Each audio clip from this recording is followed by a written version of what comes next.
back pain, tingling, numbness, muscle weakness, or incontinence. Aspirin products, NSAIDs, SSRIs, SNRIs, and blood thinners increase bleeding risk. Tell your doctor about planned medical or dental procedures. Learn more at Eliquis.com or call 1-855-ELIQUIS. Air Comfort Service, heating, cooling, and insulation. Weather. It's hot and humid this afternoon. Partly sunny skies, 95. Maybe an isolated thunderstorm, but thunderstorm here and there this evening. Also tough to find, otherwise partly cloudy, 74. Saturday still offers the best shot of some scattered thunderstorms under partly sunny skies. Let's really pay attention to the skies Saturday. Some with heavy rain and lightning, 90. Things calm down on Sunday. This is 97.1 FM Talk. Chief Meteorologist Dave Murray. This hour of the Mark Reardon Show is sponsored by Gamma Tree Experts. Your trees deserve the best care. Call Gamma Tree Experts. This is the Mark Reardon Show on 97.1 FM Talk.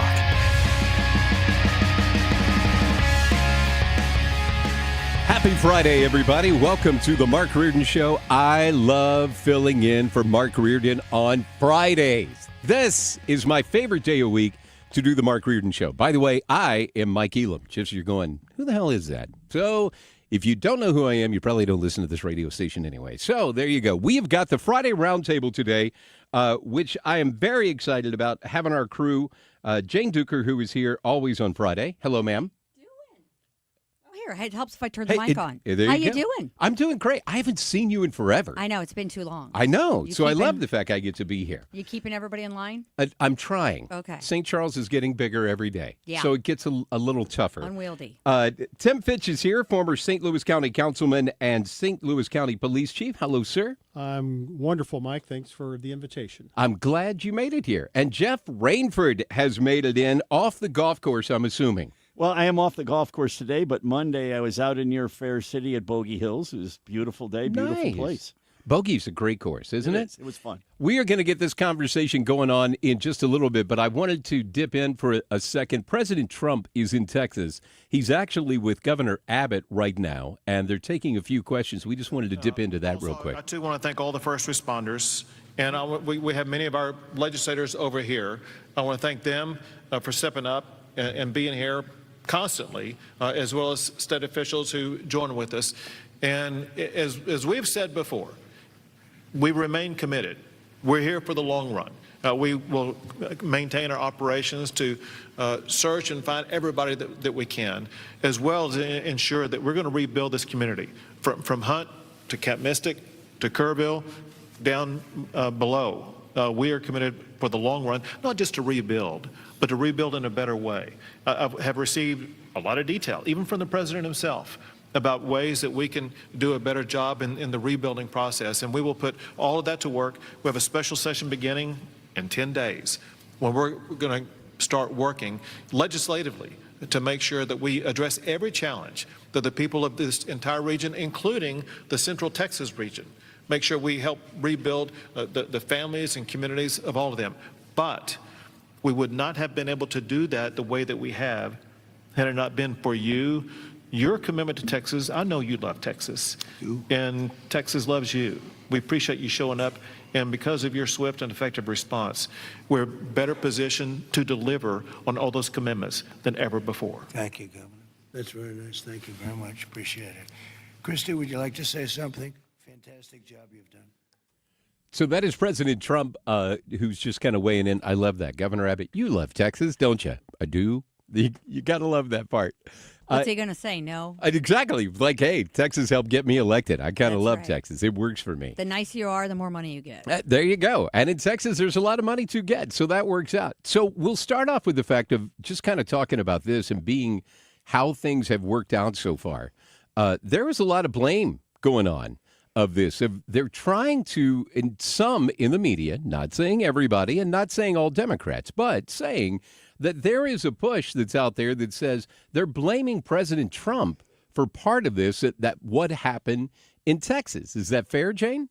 I mean, look, I think these disasters are horribly challenging for every elected official. I mean, we saw a snowstorm throw out a mayor. I mean, these things are really, really difficult to maneuver. Frankly, I do think there is some. I think this whole idea of dumping more on the states as far as disaster recovery, I don't think is going to be a practice that's going to continue in the long term because So, Tim, it's not feasible. Just what he's done in the first 6 months since he's been gone for 4 years. This first 6 months caused this flood to happen in Texas. Think that's fair? Absolutely not. Oh, let's try a microphone. Yeah, you just press on. Yeah, there we go. At any rate, There we absolutely go. not. Hey. It's not fair. No. I will tell you, I worked the Joplin tornado. You remember Oh, the man, tornado? yeah. 160 people killed. We were down there, 26 county officers the day after the tornado. And nobody back then blamed it on the president. It's just interesting how things have changed. Yeah. And that, by the way, the state response in that was quite good. And Jay Nixon was the governor then. Yes. So it was quite good. So to think the states can't pull off disaster recovery, nobody's been to Joplin. Not that they to see. can't, but the money. I mean, the money, the federal government has the unique ability to charge and get more taxes.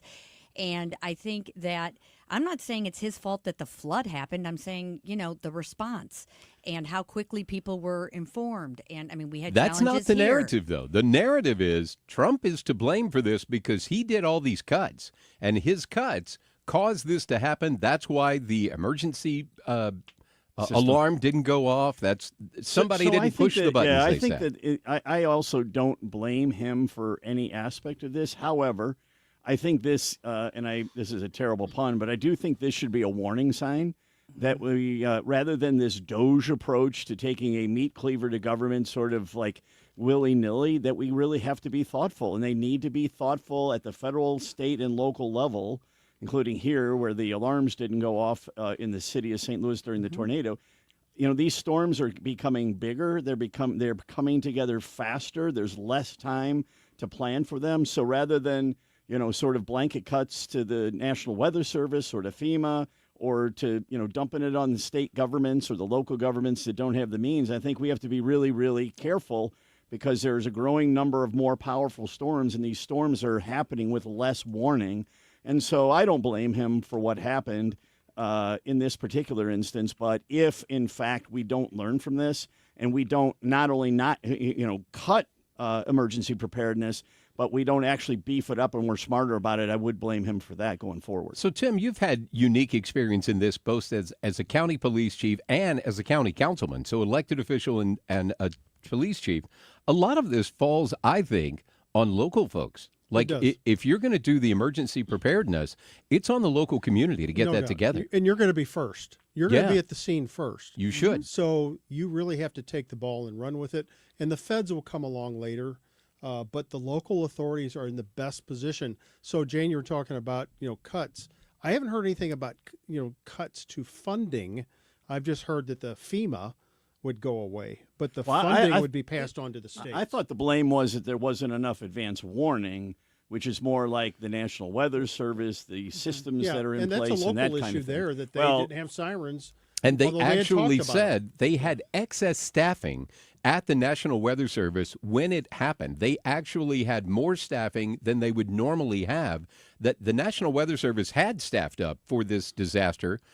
It's just when you get that much rain that fast and the water rises literally 20 feet in 2 hours, I don't know how you stop that. You had to have made preparations for that before the disaster happened. When it happens, you're too far behind the curve. This is what I think we have to start anticipating, is that there are going to be more of these storms that happen so fast that you're not going to have a lot of time. Now, I'm not an expert on the National Weather Service or what they need or what FEMA or the states need in order to be prepared in advance for, like in our case, when the tornado that happened just a little while ago, I left my house at 2:30 and everything was fine. By 3 o'clock, our house was decimated. Wow. It came up that fast, right? And so it's nobody's fault. I mean, you can talk about climate change or whatever, but the reality is going to be that these storms are going to come together faster. And I'm not the expert on what has to happen, but we need to be able to predict these things and warn people faster and be more nimble, not less nimble. You remember when the kids were drowned in the cave, Cliff Cave Park, many years ago in South County? Yeah. Oh, yeah. Another example of who would have thought while they were in there exploring this cave that this quick thunderstorm would hit over the top of them and cause those 7 deaths. Yeah. Who would have thought that? That's the great point to talk about the fact, and I want to circle back to this on the other side of the break. If you're going to prepare for a disaster, the time to do that is today, not when the disaster gets here. When the disaster gets here, your window for prep is gone.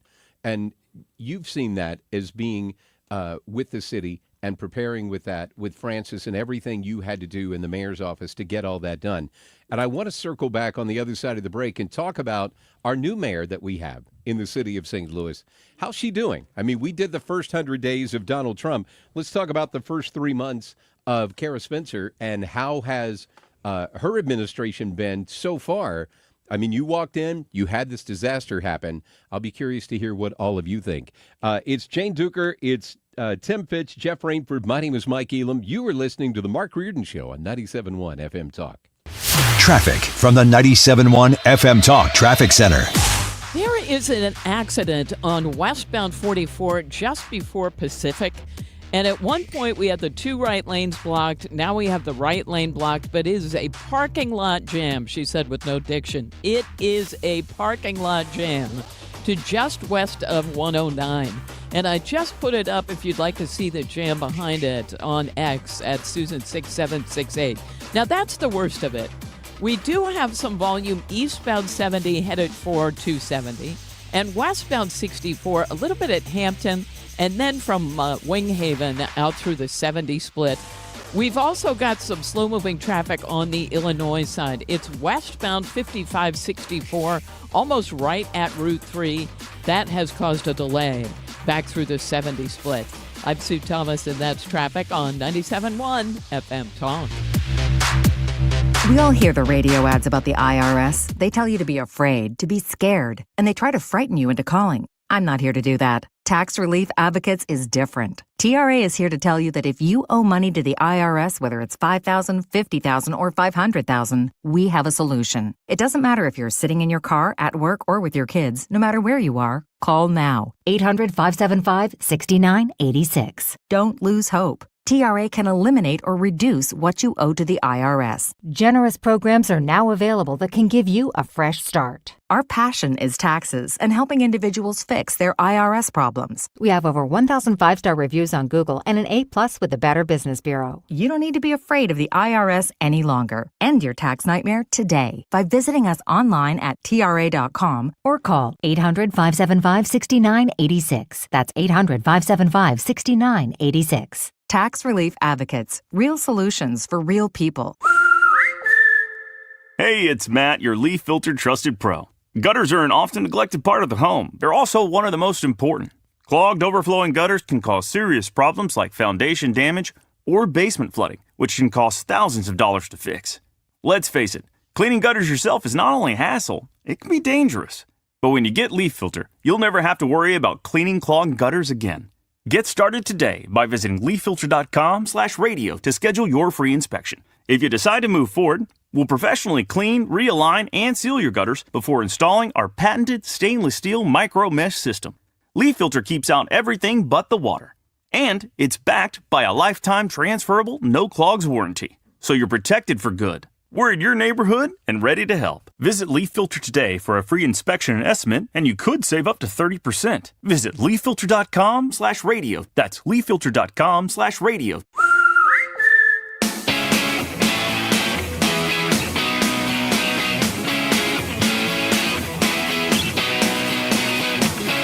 It's the Reardon Roundtable on 97.1 FM Talk. Mike Elam sitting in for Mark Reardon today. Jane Duker is here as regular. Tim Fitch is here, and Jeff Rainford. We are talking national stuff. We're talking local stuff. President Trump is speaking right now down in Texas in talking with the folks about disaster relief. He wanted to wait, he said, before he went down there because, as you see with every president when there's a natural disaster, when they first go in, if they go in too soon, they become more of a distraction than a help. So I appreciate the fact that, and even President Biden, I'll give him credit from the standpoint of he waited when some disasters happen because when they roll in, man, it just offsets everything moving forward. I would just tell you, having worked many presidential visits in my career, that's exactly right. You suck away all the resources when the president comes to town. It's not a good time to do it when the disaster's still unfolding. It's good when they have staff around them and they're mindful enough to know that and say, hey, let's be a help. Let's not be a harm. He was criticized, by the way, for not getting down there quicker. Right. No, you should have been here right after it happened. Like, oh, yeah, that would have been helpful. What am I going to do? Put sandbags out? I don't know how this is going to go. So I'm curious to know, we got a new mayor. How do you think things are going in the city, Jeff Rainford? I think she's off to a very good start. She's doing a great job with the tornado. It's unfortunate for everybody, mostly the tornado victims, but it's unfortunate for her, too, that happened and is distracting her from trying to repair the damage of the previous 4 years. I can tell you as a city resident that trash is being picked up, the debris is being picked up. The job they've done in removing the debris from Forest Park from our neighborhood is tremendous. I think we saw a big difference in the way the police department and Chief Tracy approached it when over the 4th of July weekend, the young kids came downtown and were shooting off fireworks. In the past, they just let them do whatever they want. That was not the case this time. I mean, lots of arrests. That's Chief Tracy doing it, and I get we're under state control, but he's also, he could have been criticized by the mayor and the alderman, and he wasn't. So, listen, I wish that she could just focus on turning city government around. That's going to be a big job. She doesn't have anybody yet to run the streets department. That was, one of the big failings in the last administration. But I think, under the circumstances, I give her, A minus. I think she's off to a good start. Tim? Agree, 100%. Our politics are different. Yes. Mine and Kara's. Yeah. However, I think, what she's doing in the city is actually pretty commendable so far. And, you really get to blame it on the last person that had the job for you for about a year. Which is nice. Yours. Yes. I haven't seen her doing that. She has been at every press conference in every neighborhood, at every church. So I think she's off to a great start. And I'll give her kudos also for establishing a good relationship with Jefferson City. With the Republican majority in Jefferson City, if you could do what she's doing, and that's work with them and not constantly just criticize and say it's your fault people are shooting people in the city of St. Louis, like we heard from the previous mayor, I think she's off to a great start. Jane, I will tell you, I didn't know the former mayor. I didn't know the current mayor before she became mayor. And I've gotten the chance to get to know her through East West Gateway. So we get together every month. So last month, we did, for the first time in a number of years, it seems, we did an all-day type thing from 10 a.m. until 3:30 of getting everybody together and kind of working through what can East West Gateway as a body do to help the region. And with everything that she has going on, it would have been easy for her to do a walkthrough or tap out and say, I got too much going on, I'm not going to be there. To her credit, she showed up. Yeah. And she was there, and she was an active member of talking about all this. And I will tell you, former Mark Reardon Roundtable regular Donna Behringer has turned out to be a really good partner with her in getting stuff done. And I've been impressed that the mayor hasn't run away from anything. She has stepped right up as soon as something happened and the alarm didn't go off, and she said, that should not have happened. We're going to make that work. Do you think she's being effective? A complete change of tone. I mean, and that, I think, really goes a long way. I mean, not blaming everybody else, she's just like, look, we had a problem. It was wrong. I thought she was transparent about the alarm. That could not have been easy, but she did it. I think she's very present with, the victims, with people in the city, with the media. I think that is all good as well. I think her response to the storm has been good. I think the relationships that she's already developed in Jeff City have already paid dividends, and that will continue because, it used to be, oh, you don't care about St. Louis, and they do. And $100 million of state money is coming to the disaster relief. There is zero chance Tashara Jones would have gotten that money from the Missouri legislature. Zero. So that right there is a huge kudos. I have to echo a little bit of what Jeff said, that the tornado is not, I don't want to say a distraction, that's not, it's an absolute duty, but you have to multitask, and the problems within city government are charging on. And so that's the harder part. I mean, I agree with Jeff that, fundamentally sort of changing the way government works is going to be exceptionally challenging. And it's going to take a lot of finesse, a lot of work. And I just haven't seen the focused. I haven't really heard. I mean, the 4th of July thing and all of that, Right. That's fine. Great PR. I'm all for it. But we still have a fundamental problem. We're still 400, police officers short. And the bottom line is, while they were able to arrest a bunch of juveniles, if you talk to the police officers on the street over the weekend, it was still bedlam. They just had better marketing on it. And we don't have enough police officers to keep crowds safe when you invite them downtown. The goal, I hope, is to have more people coming downtown, coming back to downtown, going to events. And, it was not crowded, and we still had mayhem. And it's because we just, the presence, we're doing a lot of reactive policing. I would rather have a police officer than a camera every day of the week. Finding out who did it is great, and accountability hopefully happens. But with better police presence, we can deter some of this stuff. What do you think, Jeff?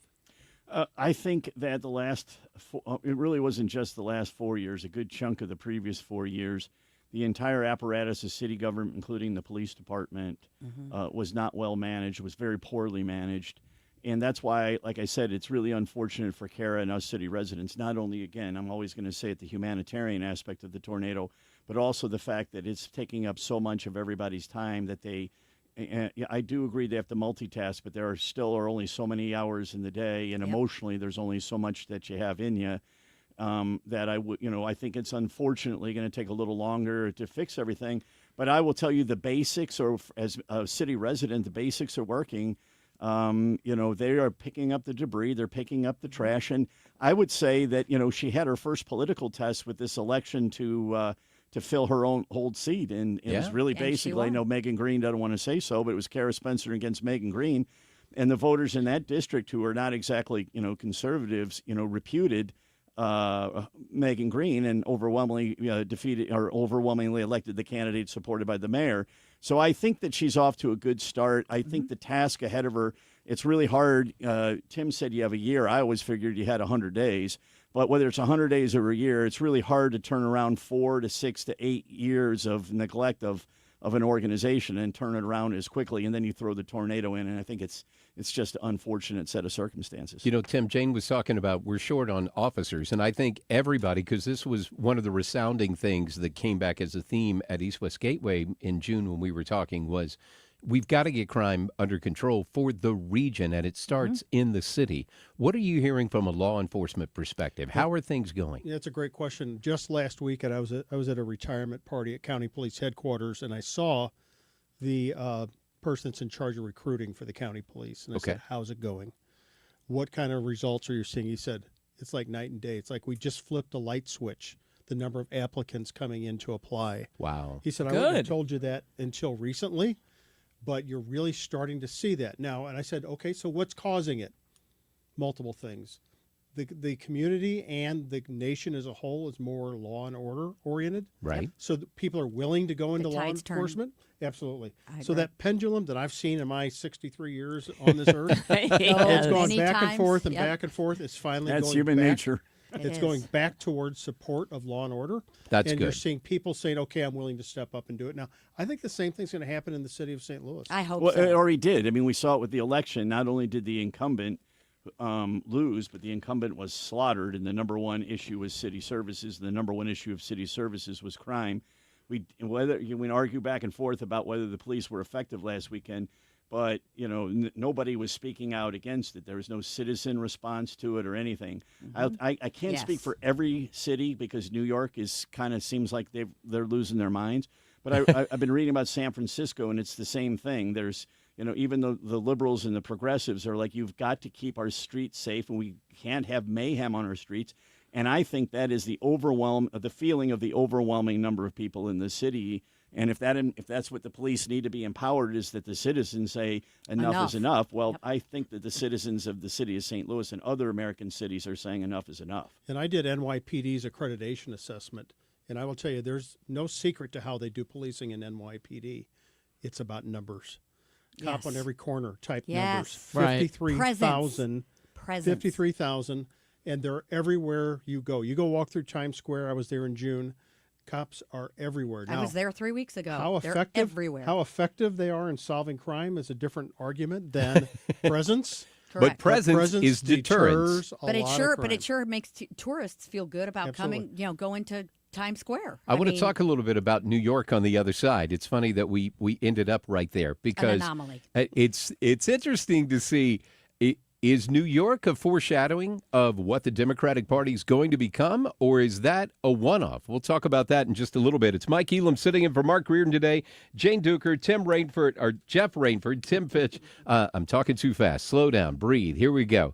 Sue's got traffic on the other side. It's 97.1 FM Talk. Traffic from the 97.1 FM Talk Traffic Center. There is an accident on southbound 55 approaching Highway Z. And it is causing a huge delay. It's back at least to Highway M now. And it's in the construction zone. This accident camera is turned the wrong way, and I can't see what lane is blocked. But boy, is there a jam if you're headed down south. Now, things are improving on westbound 44. They cleared the accident as you approach Pacific, but there's a stall westbound 44 on the on-ramp from Six Flags Road, and we had such a jam behind the other accident. We still have some slow-moving traffic just west of 109.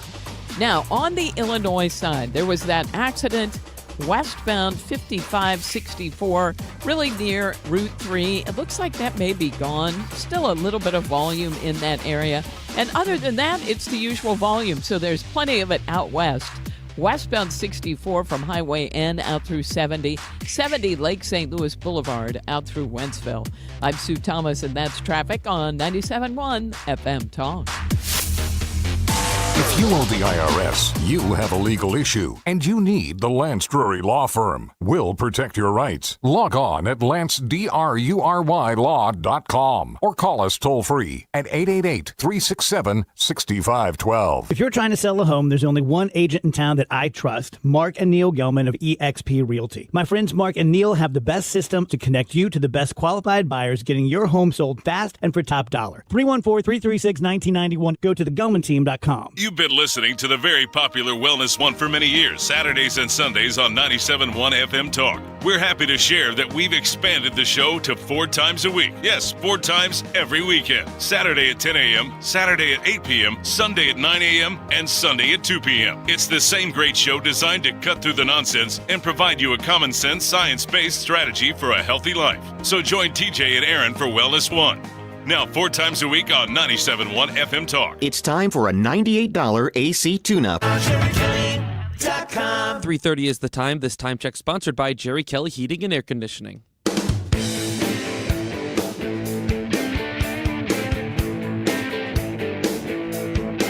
The battle is on. This is the Reardon Roundtable. It is Mike Elam sitting in for Mark Reardon today. The Roundtable is here. Jane Duker, Jeff Rainford, Tim Fitch. Tim, you said you did some work with the New York Police Department. Jane said you were just in New York. Is New York going to be a socialist place after this? If they don't watch it, they will be. I mean, I wish I could say with certainty that the National Democratic Party isn't going to go the way of New York. But I don't know. It's not clear. But I think voters are speaking. I think, St. Louis is a very good example. Cori Bush, Tashara Jones. I think Megan Green could be in trouble. I think, I think that people are reacting. I think, frankly, one of the reasons that Donald Trump got elected was because of crime. And I think, if Democrats do not get a grip on what the voters want and need and come up with a message that isn't crazy, we're going to be in trouble. I do tend to think it's an anomaly. I mean, the candidates available in New York are terrible. I mean, that matters. That was an interesting election in terms of the people that you had to pick from.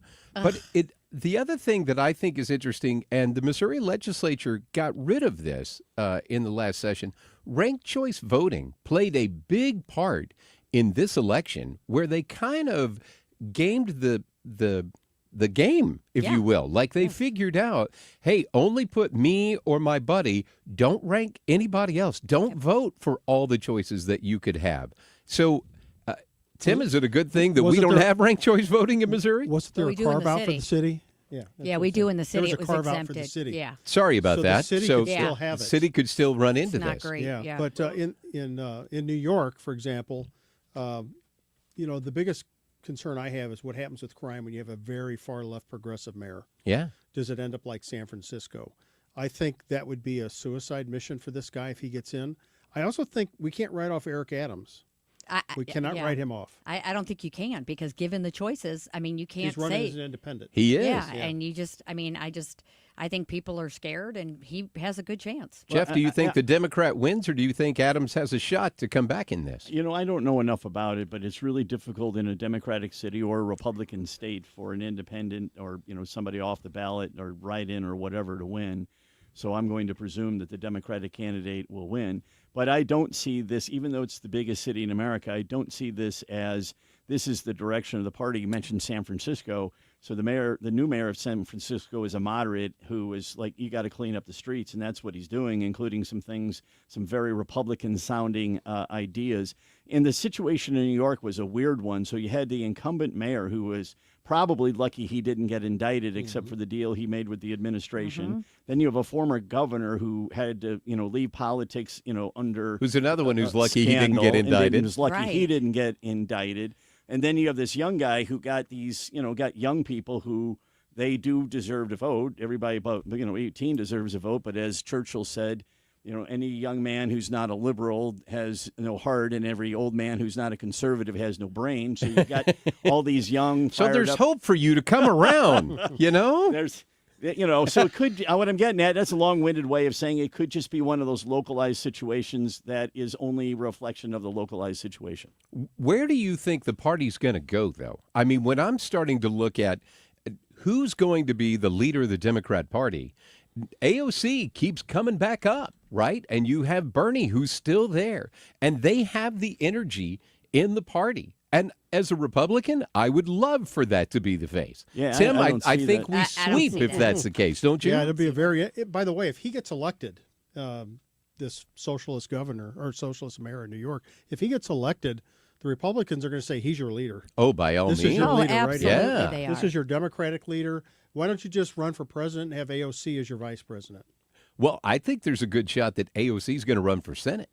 Well, AOC is going to run for something more than what she's doing, but I think there's this new book out called Abundance, which is Abundance. Abundance. Okay, and it's really a Democratic. It's written by two progressive liberal guys, and really what it is it is about a moderate Democratic approach to solving problems like the lack of affordable housing, the bad infrastructure, things like that. And so it seems like we are going to have at least one candidate in the bunch who's basically going to run as sort of a technocrat, somebody who's going to say, I'm running to solve your problems. I'm not running so that women can use, men's bathrooms and things, the weird stuff that we ran on, during the Biden administration, but that we're going to be Democrats. We're going to be for big government. We're going to be for government intervention, all that. But it's for government intervention to solve your kitchen table issues, your job, inflation, infrastructure, and the lack of affordable housing. And so I don't know how Democrats will feel about it. Maybe they'll look at that and go, that's just Republican light. But you will have somebody in the a Democratic candidate who's going to be like that, versus Bernie or AOC or somebody on the far left. And it always comes down to the primary. Can someone like that get out of a big primary? It's happened recently. They had to move to the middle.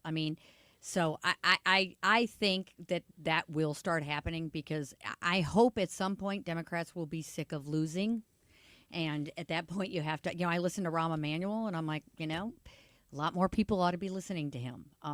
He may be brash, but, this centrist and this idea of, getting back to core, let's just get services done well, and let's just do what we know government can and should do and do it well, and then go from there. I thought that resonated tremendously in the city of St. Louis, and I think Democrats are ready for competence as well. Well, talking about local elections, let's look at St. Louis County. So Maria Chappelle Nadal has said that she is going to challenge Rita Days. Tim, you've sat on that council. What are your thoughts on? And Ella, what's her name? Jones. Ella Jones from Ferguson. The mayor of Ferguson is also. In Oh, the Ella's going to first. be in this too. Yeah, I didn't see that. That's going to be a Well, for the I could incumbent, tell the you- more the merrier. Exactly. This is true. Exactly. I was kind of thinking about. Ella Jones is the Sam Page candidate. That's right. And Maria's Maria. Yeah. Maria's, And Maria and Rita are both good friends of mine, and I think Yes. yours too. Yes. I like them both, but they did have a falling out, and Yes. Rita fired her. And Maria sued and got a settlement from St. Louis County. And so there's bad blood there, no doubt about it. I think that's Maria's reason for running. I started to say, do you think that's the genesis No behind doubt, this? No doubt. Okay. And then I think Sam Page wanted Ella Jones, the mayor of Ferguson, to run against Rita. Because He put Rita a and candidate- Sam are not on the same he page put a anymore. candidate against Pardon Rita the the last expression. time. Yes. And she slaughtered him. But I think, just like Jeff said, I think Maria and the mayor of Ferguson will split the vote, and Rita will win. So this is where Sam is just too smart for his own good. So this is all good for Brian Williams, the senator who's going to run against Sam and who's from Is he? from North County. I know, that's the thing I And keep is he? wondering. I think he will. He is. If you're asking and me, I'm a betting he's woman. already going to have a very spirited race in his own Senate district. That'll bring voters out. Yes. Now Sam puts a candidate in against Rita. That'll bring voters out. All of this bringing voters out in North County is good for Brian Williams and bad for Sam Page. I think that's Sam's fundamental. His fundamental I don't problem count is that as being too smart. no, I no, I he don't thinks either. he's clever with these things. He always and- thinks he's clever. He always thinks and he's they're clever. like obviously not smart. And he thinks that he has North County, and against Brian Williams, I mean, it's a joke. Well, think about this. Those Democrats are going to duke it out in the primary, and they're all going to be broke at the end of it.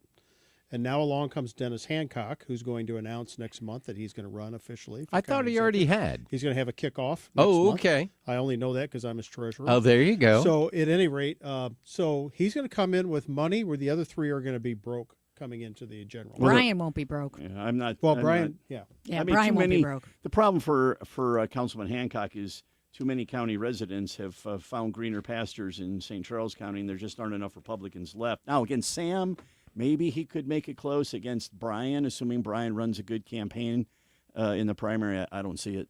I mean, look, if Brian gets in, when he gets in, I think he will slaughter Sam, and I think it will be a challenge for Councilman Hancock. But I'm glad he's there in case lightning strikes, and there will be a Republican, a normal Republican who can work with everyone, in the pipeline. To Tim's point in that, though, we said, is Brian going to run? Is Brian the only one who's going to run? Or are you going to have other people? I had heard rumors that other St. Louis County Council members, Democrats, may throw their hat in the ring to run against Sam. Yes. Yolanda Webb? I think they'll work it out. They'll work that out. Yeah, I don't. Absolutely. It's been off and on. Yes. Talking to her and her husband, it's been off and on. But I think my guess is, I think there's more value to having her stay in that council seat in that council district, and maybe in the future.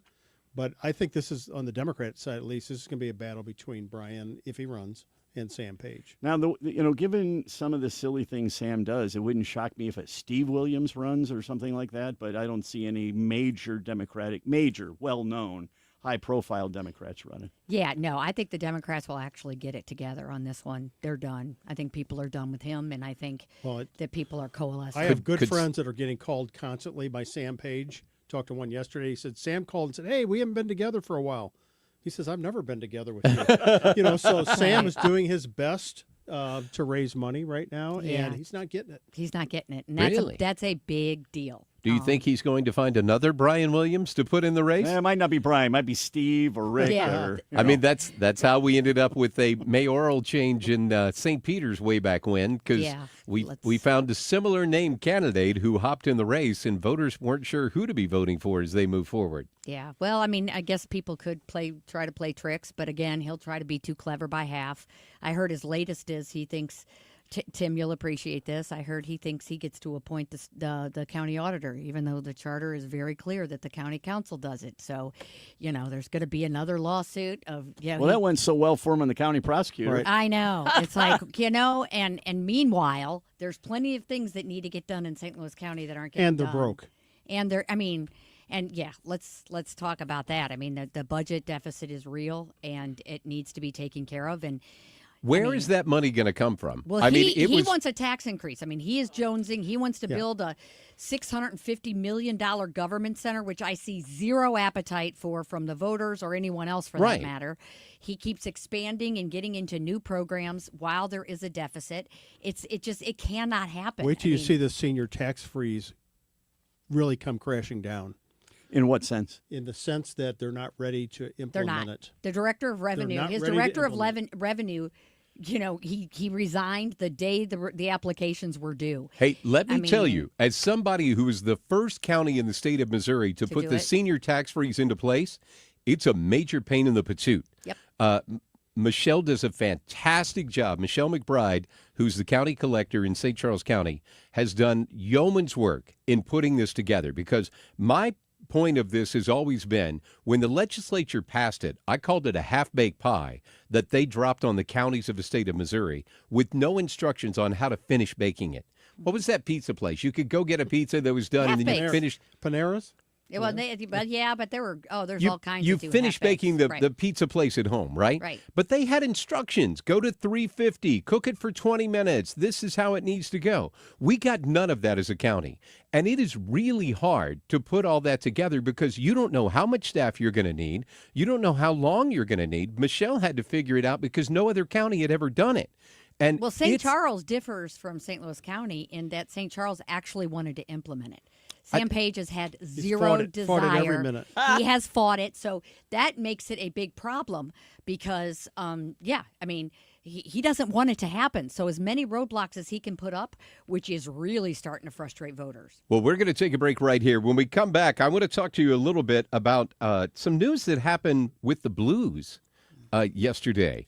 A name that is synonymous with St. Louis hockey is no longer going to be with St. Louis hockey. And I didn't see that one coming. I don't know about you. My name is Mike Elam, Jane Duker, Jeff Rainford, Tim Fitch, all sitting around on the Reardon Roundtable today on 97.1 FM Talk. Traffic from the 97.1 FM Talk Traffic Center. There is an accident on southbound 55 approaching Highway Z, and traffic is just jammed. And this goes back north of Highway M. If you are traveling down south, it really is a mess. Now, we also have heavy traffic westbound on 44.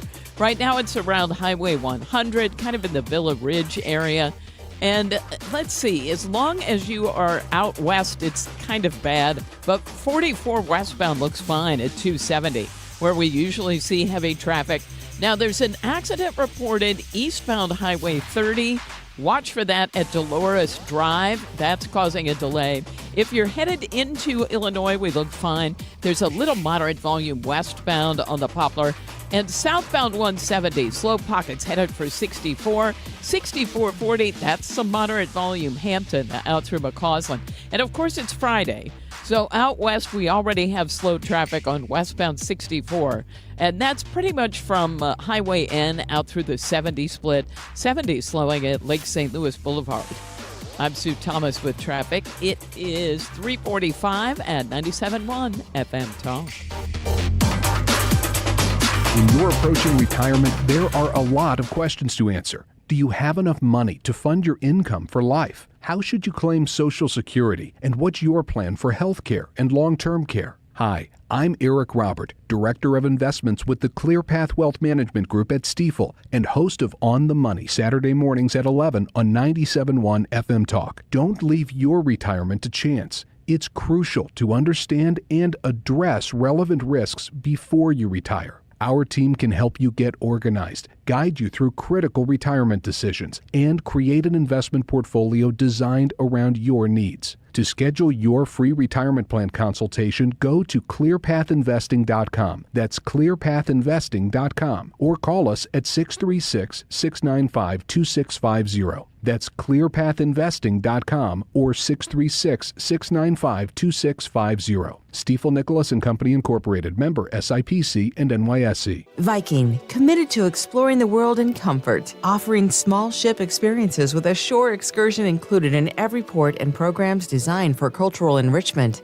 Discover more at Viking.com. That's Viking.com. The Annie Fry Show. When you say dossier, I mean every person who's been on the MAGA wagon since the first term hears the word dossier and growls about it. Mm-hmm. And they should. The Annie Fry Show, weekdays from noon to 3 on 97.1 FM Talk.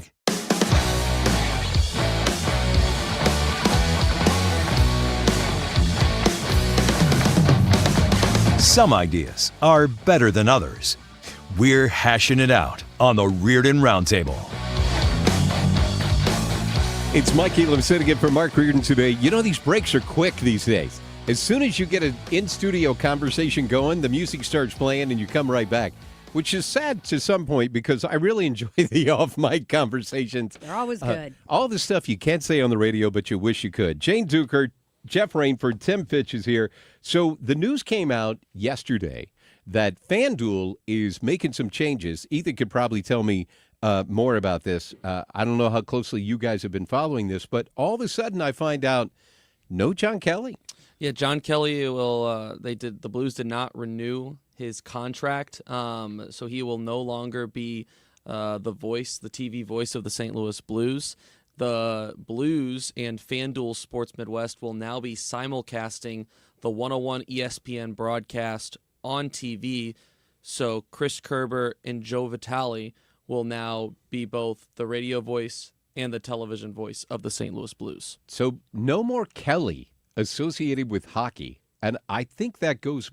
Didn't Dan Kelly go all the way back to 67? My entire life. Yeah. Well, yeah. I was born in 65. So yeah. I think he was there when the Blues franchise started in 67. Yes, I believe that's true. And so is this weird. about money? What do you think, Ethan? It's always about money. Is it about money? Gosh, I mean, I don't know how it ends up being anything else. We're seeing some teams move in this direction, right? Where, they're trying to save money where they can, and like you said, Jane, consolidate. I don't know what else the reason would be. I mean, with a guy like him who's been around as long as he is, I don't know what the reason would be outside of money. And I love Kerber. He's great. I love Chris Kerber. He's one of the best radio broadcasters in hockey. It's without a doubt. Amazing. And so, it just seems, strange to me. The way St. Louis is. I mean, St. Louis is such a provincial city. I mean, people are going to miss him. People are not happy. People are not happy. They have made it known online. They are not happy. What do you think, Jeff? The times changed, right? So a few years ago, not that long ago, the designated hitter in the National League over my dead body, and now it happens. I mean, times and then times people change, get over it. Yes. And people get over it. And as a fan, if it's about money, I will say this ownership group led by Tom Stillman does not take the money and stuff it in their pockets. If this means we could afford a better number 6 defenseman or something like that, and we're in a mid-market and all that stuff, then, I certainly don't feel good about a guy losing his job. I'm not happy about it from his standpoint. But as a fan, they got to do what they got to do to put a winning team on, because I can tell you Tom Stillman only wants one thing, and that's to win a cup as soon as possible. And there is no other consideration. Yeah. What do you think, Tim? I agree. It does come down to money, but how much money are they going to save? I don't know what they were paying him. But I have no idea. in the scheme of things, I don't have that answer. Is that enough you could put to a player? I mean, really? Well, it certainly won't be a number 1 center or something. Yeah. But, we're not looking for Chris Pronger reborn out of this money that we're saving. Speaking of Chris Pronger, they are also making some changes. The pregame show is now going to be a little bit different. It'll be extended pre and post game, I believe. And Jamie Rivers, who was the color analyst with Kelly the last couple of years, he took over for Darren Pang. He will be moving now to the pre and post game show. Scott Warman will be a friend of the show, will be hosting. Chris Kerber, also a friend of the show, but Scott Warman will be the host of the pre and post game show. Love them both. Analysts will be Bernie Federico, Chris Pronger, and Jamie Rivers. I think will all rotate. They're increasing. They're increasing Pronger's role. So I got a question for you. So I haven't followed this. Are we going to be able to stream and pay for and stream the St. Louis Blues only? When will that happen? Right now, you have to buy the NHL package. Right. Well, right now, black out at the home game. That changed this year. Year. Yes, you can. FanDuel Sports Network now is set up to where you can purchase packages to where it is solely streaming. There's no blackouts. You can do it for monthly or by year. But is it can you get St. Louis Blues only? I'm not sure if it's St. Louis Blues only, but it's set up by the season, right? Where you can get if you're paying for that month and it just happens to be that it's October and the Cardinals are wrapping up their season and the Blues are playing, you get both. Yeah, so I have a question. It kind of goes back to when you saw the Cardinals start making some changes with their announcer teams over the years. At St. Louis just has a very close tie with their voice people. They do. And the people who are there, they are in the fabric of the game. Does it really matter at the end of the day? But probably not. It just feels like it's one more thing that slips away and you lose that connection. Maybe it's just me, but when you lose that connection of that voice being there, I mean, when Jack died, that was you had to have that, right? And then Shannon started pulling away. No one would have fired Jack Buck. No. Well, and that, you had what, though? We see this in other industries in St. Louis. Whoever thought AB InBev would be running Anheuser-Busch? I know. Right. It's the same emotional feeling Yes. about our businesses and our hometown teams. It's the same thing. From a business model standpoint, I agree with Jeff. It really doesn't make that big a deal. But it's just one of those other things that St. Louis feels like we're missing something. Like it's going away. And I could just be a homer. I mean, your whole business is changing, terrestrial radio versus podcasting versus other things. And in some sports, I think baseball, they don't even send their announcers on the road anymore. They watch the game from local studio. At least, I believe the Angels do that. Right. I believe the Los Angeles Angels do that. Well, and that started with COVID. And yes, so, some teams just didn't go back. After. Yeah. My son, John, that actually worked out great for him because he works in trucks now. When a visiting team comes in for hockey, he gets to sit in the truck, and he works with the producer back in the other city, and they take a clean feed from the Blues game, and they send it to them, and they throw their graphics on top of it, and his whole job is to sit there and say, hey, coming up at the next stop, we're going to cut to this, or you're going to have to do a fill, and blah, blah, blah, blah, blah. And he gets paid like $800 to go a game to go do that. Fun. So I love that for my son. But it just kind of says the reason I asked it's all changing. Whether you could stream just the St. Louis Blues games is we are all learning we want to watch what we want when we want to want it, and it often gets to be very, very specific. It does. And if it's not my expertise, but if I'm a sports organization, I'm working towards that, and I got to line up my ducks to be able to give the fans what they want, and this could be an element of that. Well, and yeah, I mean, we still have Kerber and we still have Warman and we still have a lot of familiar faces. So hopefully, and they're great. It's it's not like they're giving it to chumps. I mean, these are great people. So, but yeah, change sucks. It does. It just does. That is the quote for the day. Jane Duker, change sucks. And John Kelly has handled this like a pro's pro. Yes. No surprise there. I wouldn't expect already anything had some different. Public He'll land on comments, his feet. and he's going to be okay. He has already said that his journey through hockey is not over, so I imagine that he's going to be calling games somewhere else. He should be. He is one of the best broadcasters, not only in hockey but in sports. So he's going to be okay. But we are most definitely going to miss him in St. Louis. Yep. So, do we think the Cardinals have any shot of actually doing anything for the rest of this year with a minute to go, Jeff? No, if I were they, I would be playing for next year or the year after. I would trade our closer, Helsley, if we could get a player or two who will play in the next year or the next 2 years. Tim? I'm embarrassed to say I have not been to one game this year. I have been to one, and it was an EDC day at the ballpark, and I didn't watch any of the game. Go figure, I stood around and talked to people for an entire day. Yeah, I drove downtown and talked to a bunch of people from St. Charles. Game the whole season. So, yeah, that was fun. What did you do? The best that Dodgers game, the best I think walk-off? was the best That was great. game of the year. The best time I had at Busch Stadium all year long was going to the Jelly Roll and Post Malone concert. That was so much fun. fun. That was a great time. It's the Reardon Roundtable. Very special thank you to Jane Duker, Jeff Rainford, and Tim Fitch for being here. Jane's going to hang out with us a little bit longer, which I'm very excited about since we haven't got to see each other for a while. So hang tight. Sue's got traffic. It's Mike Elam sitting in for Mark Reardon today on 97.1 FM Talk. Traffic from the 97.1 FM Talk Traffic Center. 44 drivers, we've got a jam for you westbound in the Gray Summit area, and that has jammed up southbound Highway 100. So slow traffic through there. In fact, westbound really jammed again as you approach Sullivan. There must be an incident there as well. Now, 55 southbound, there is an accident of some sort approaching Highway Z. And this thing has caused a major delay behind it. It's going back past Highway M. Well, now looking at it, whatever it was, they've moved it off to the right shoulder, so it should be getting better. But if you have been traveling southbound on 55, that's what's going on. Now, elsewhere, let's say you're just leaving downtown.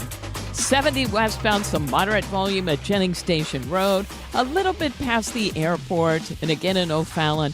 It's 64 that have slower traffic. Hampton, out through McCausland, a little bit at the Boone Bridge, and then again, Lake St. Louis Boulevard out through the 70 split. And southbound 270, moderate volume at Ladue Road.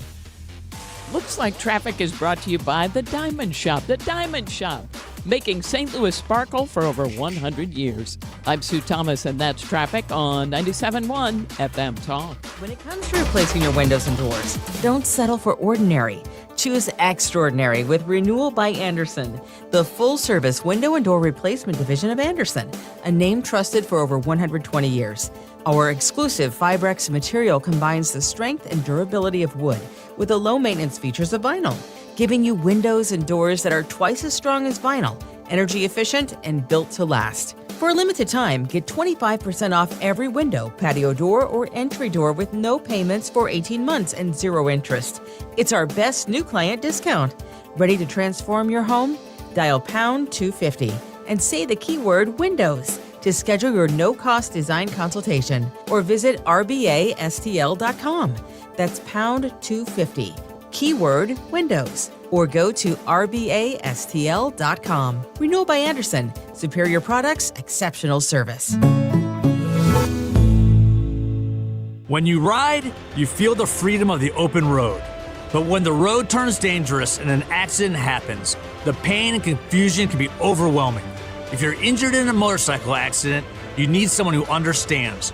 At Kaufman Townsley, we're your St. Louis neighbors. We live here, work here, and we know how important your recovery is.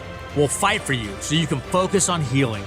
Kaufman Townsley, real people, real results.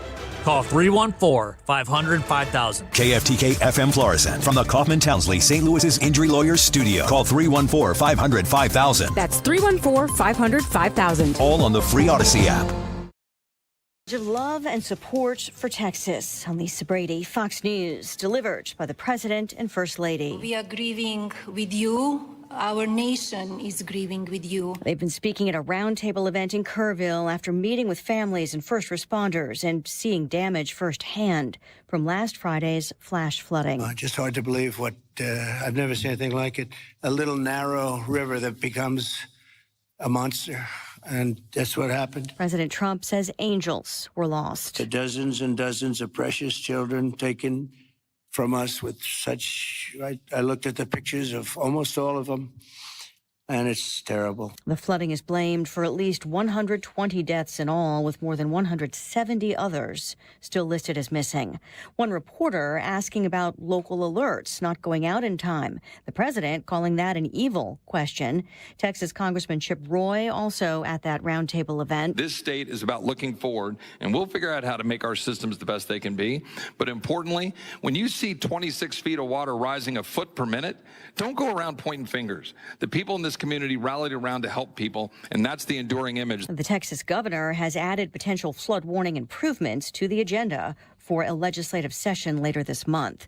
The White House defending an immigration raid at California's largest licensed marijuana farm where protesters clashed with agents. This marijuana plantation is a clear-cut example of labor trafficking and child trafficking, which are heinous crimes. White House Deputy Chief of Staff for Policy Stephen Miller, the pot farm accused of using child labor after officials say several undocumented, unaccompanied minors were found.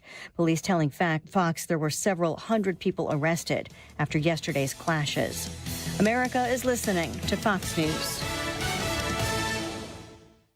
I'm still going for it, even with higher stroke risk from atrial fibrillation, an irregular heartbeat not caused by a heart valve problem. Over a 3-year study, Eliquis apixaban tablets reduced stroke risk better than warfarin, and over 97% of Eliquis patients did not experience a stroke. A first stroke occurred in 2.9% of warfarin patients versus 2.3% of Eliquis patients. Don't stop prescription Eliquis without asking your doctor. Stroke risk may increase. Eliquis can cause serious and potentially fatal bleeding. Don't take if you have an artificial heart valve, abnormal bleeding, or antiphospholipid syndrome. While taking, you may bruise more easily or bleed longer. A spinal injection increases blood clot risk, which may cause paralysis. Get medical help right away for unexpected bleeding or bruising, or back pain, tingling, numbness, muscle weakness, or incontinence. Aspirin products, NSAIDs, SSRIs, SNRIs, and blood thinners increase bleeding risk. Tell your doctor about planned medical or dental procedures. Learn more at Eliquis.com or call 1-855-ELIQUIS. Air Comfort Service, heating, cooling, and insulation. Weather. It's hot and humid this afternoon. Partly sunny skies, 95. Maybe an isolated thunderstorm, but thunderstorm here and there this evening. Also tough to find, otherwise partly cloudy, 74. Saturday still offers the best shot of some scattered thunderstorms under partly sunny skies. Let's really pay attention to the skies Saturday. Some with heavy rain and lightning, 90. Things calm down on Sunday. This is 97.1 FM Talk. Chief Meteorologist Dave Murray. Insurance companies often have a basic strategy: delay, deny, defend. Some try to grind you down, but they have another tremendous weapon, a software called Colossus. They know which attorneys are great and which are not so great. They know who is likely to take the last offer and who will take them by their scalp, kicking and screaming to trial. They know that they have to pay some firms early and fairly. I'm John Morgan of Morgan & Morgan. The insurance companies have done their homework. Before you hire a lawyer for your injury case, do yours. Visit forthepeople.com and see our settlements and verdicts for cases like yours. We became the largest injury firm in the world for a reason. When you hire the wrong firm, you may be beat before you start. All law firms are not the same. Morgan & Morgan, forthepeople.com. The choice of a lawyer is an important decision and should not be based solely upon advertisements. Past results afford no guarantee of future results. Every case is different and must be judged on its own merits. We all hear the radio ads about the IRS. They tell you to be afraid, to be scared, and they try to frighten you into calling. I'm not here to do that. Tax Relief Advocates is different. TRA is here to tell you that if you owe money to the IRS, whether it's $5,000, $50,000, or $500,000, we have a solution. It doesn't matter if you're sitting in your car, at work, or with your kids. No matter where you are, call now. 800-575-6986. Don't lose hope. TRA can eliminate or reduce what you owe to the IRS. Generous programs are now available that can give you a fresh start. Our passion is taxes and helping individuals fix their IRS problems. We have over 1,000 5-star reviews on Google and an A+ with the Better Business Bureau. You don't need to be afraid of the IRS any longer. End your tax nightmare today by visiting us online at TRA.com or call 800-575-6986. That's 800-575-6986. Tax Relief Advocates. Real solutions for real people. This hour of the Mark Reardon Show is sponsored by Gamma Tree Experts. Your trees deserve the best care. Call Gamma Tree Experts. This is the Mark Reardon Show on 97.1 FM Talk.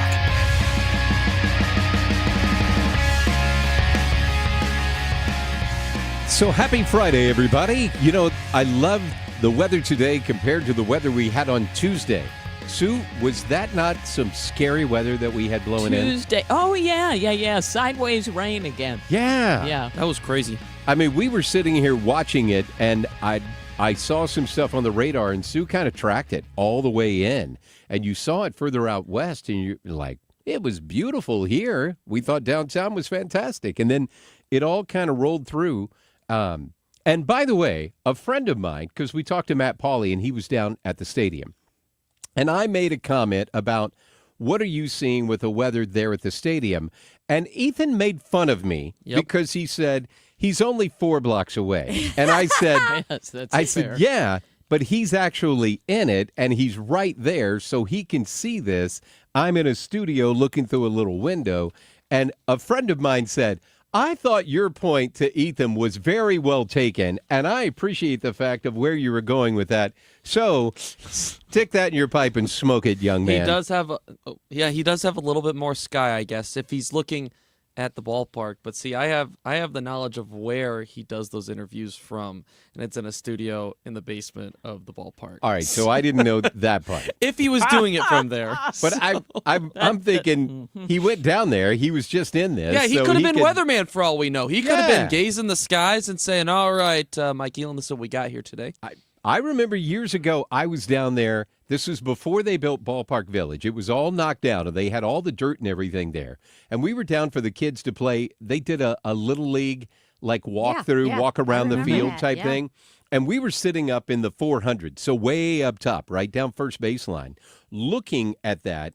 And then you started seeing the wind start whipping up, and I'm like, wow, this looks like the weather could start getting bad. And you looked out west, and it started rolling in, and then it hit. And that was a microburst that we had that hit downtown. This had to be 20 years ago almost of when it hit. But it was really scary when you're in the ball field or in the ballpark, and they had those big like hot dog carts and stuff that went flying across the concourse, where if that thing hit you, you were done. And I was just thinking about that, and that's what I thought Matt Pauley was seeing when I was talking to him about the storm. But nonetheless, big storm. Trump went down to Texas, speaking about that, and doing the tour and kind of looking at everything that's going on and seeing the aftermath, and just wanted to play some of the things that he saw. So this is after doing the tour and him talking with reporters. We just were making a little tour of the area. It's hard to believe the devastation. Trees that are 100 years old just ripped out of the ground. I've never seen anything like it. I've seen a lot of bad ones. I've gone to a lot of hurricanes, a lot of tornadoes. I've never seen anything like this. This is a bad one. We just visited with incredible families that, look, they've been devastated. They lost their child or two children, and just hard to believe what, I've never seen anything like it. A little narrow river that becomes a monster, and that's what happened. But the First Lady and I are here in Texas to express the love and support and the anguish of our entire nation in the aftermath of this really horrific and deadly flood. Nobody has any idea how and why a thing like this could happen. So my wife, Jennifer, and I were talking about this last night and seeing some reports and just talking about the fact of, as a parent, how do you deal with this? Like, you sent your kids to camp, and I went to camp every summer, and I guarantee you my parents didn't think twice about my safety, of what was going on, because they're in a good environment. They've got good people watching over them. People have been doing this for decades. I feel very comfortable about where my kids are. And then for this to roll through and your kids to be swept away, and for some of them, they still haven't found them. I can't imagine what these parents are going through. But this is what President Trump had to say about Camp Mystic. They were there because they loved God. And as we grieve this unthinkable tragedy, we take comfort in the knowledge that God has welcomed those little, beautiful girls into his comforting arms in heaven. And we believe that, have to believe that, and we do. And we lost some wonderful people beyond the little girls. We lost some very brave men and women that tried to save the girls. As our nation, we mourn for every single life that was swept away in the flood, and we pray for the families that are left behind. It's amazing the incredible spirit from those families. I don't know. I don't even know how they do it. One of the stories that I saw in talking with a little girl who survived, and she was talking about, and this is just like wisdom beyond your years. She talked about, she put her name tag on when she saw the water start to come up, and her thought process was, this kind of gets me, so I'll tear up on this one. But she talked about the fact that if she was found, she wanted that on her so they knew who she was. I'm just like, wow, that kills me. Like, that just eats me. I can't imagine what that would be like. But what a presence of mind. What a wisdom for that little girl to do that and be able to do it. So this was Melania's comments after doing the trip. My deepest sympathy to all of the parents who lost beautiful young souls. Deepest sympathy from all of us to the community, to everybody who lost a loved one. We are grieving with you. Our nation is grieving with you. We just met with the wonderful families. We pray with them. We hug. We hold hands. They share the stories, and I met beautiful young ladies. They gave me this special bracelet from the camp in honor of all of the little girls that they lost their lives. So we are here to honor them and also to give the support, help, and I will be back. I promise to them, and I just pray for them and giving them my strength and love. So I appreciate the fact that the president, especially the first lady, being there and just talking with his families, and I'm sure the families appreciate the time. And like Tim was talking about, when a president comes down, it does take resources away. So I appreciate the fact that he waited before he went down.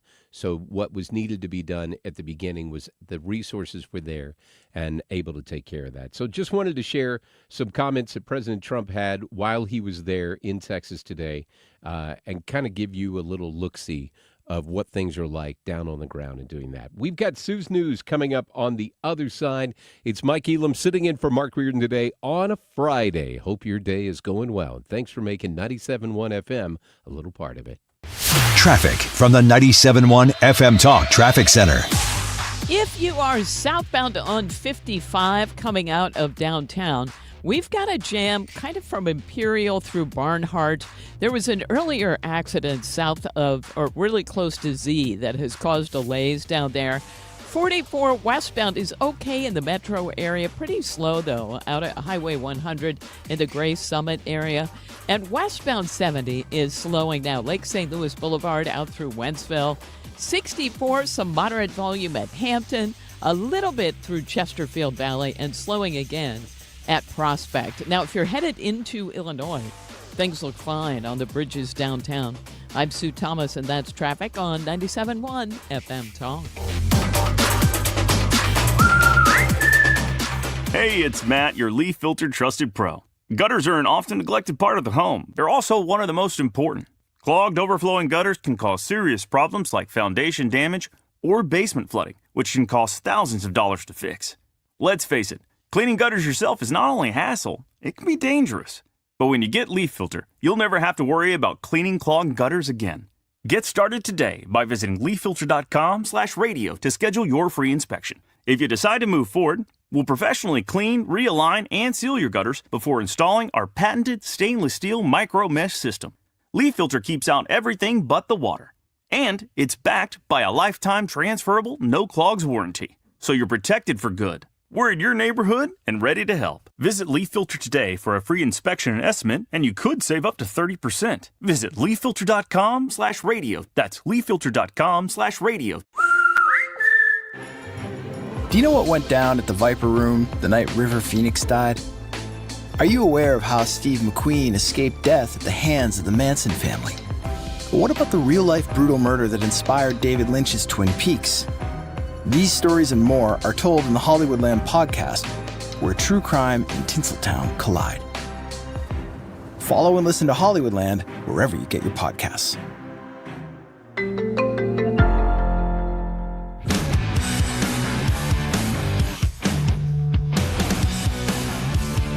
The Mark Reardon Show on 97.1 FM Talk. It's Mike Elam sitting in for Mark Reardon today. So I told you I love filling in on the Mark Reardon Show on Friday.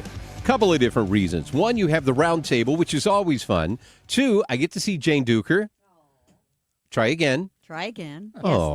that's very sweet. Aw. Well, I haven't seen you in a long time. I know. So How it is was, that possible? I don't know. I don't get asked to be on the round table anymore. You know? Well, once you get to the host I realm. didn't mean anything by that, Fred. I was just saying it. Fred's That's the face first thing was that like, came to mind. No. He's like, Fred's like, what an A? No, and I'm just, but it's one of those kind of things where Friday there's so much going on, and I talked about this on Tuesday, and I say it every time I'm here. There are a couple of things that I love about this show. One is Sue's News that we are getting ready to do. Two is Paul Hall is here on Fridays. And I always love that because I have no life, so I'm always looking for something to binge. So Paul's coming up a little bit later on this hour, and then we'll talk a little sports with Frank Cusumano. But in the meantime, my favorite part, here's Sue's News. These allegations are deeply concerning. Does the president have any comment? We're not going to comment. It's not clear messaging. No. And now, Sue's News. Brought to you by Sue. We've been into Wimbledon a little bit this time. Jane, my brother and sister-in-law went and sat at center court for the quarterfinals, and they were sending me photos, and so we all got into it, even though none of us was there. Wasn't Representative Steve Butts there as well? Yes, he was. I'm so jealous. Yes, he I saw was. his pictures. We and were I was going like, to talk about that today. But Fred pulled this because we have an American in the finals. Now, this is the final point from the ladies just getting to the finals. Let's listen to it. Come on. I'm rooting for it.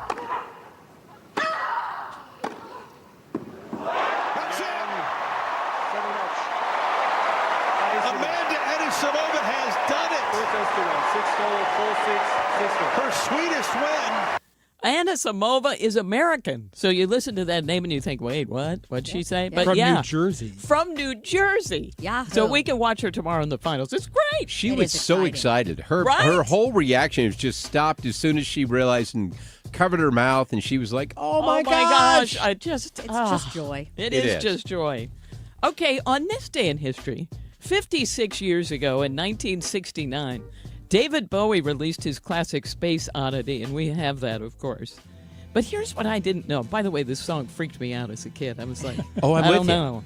Did it It's freak you freaky. out? Yeah, it's it kinda freaked me scary. out. Yeah, it was scary. Because I thought, what's he doing up there? Is he by himself? I didn't like it.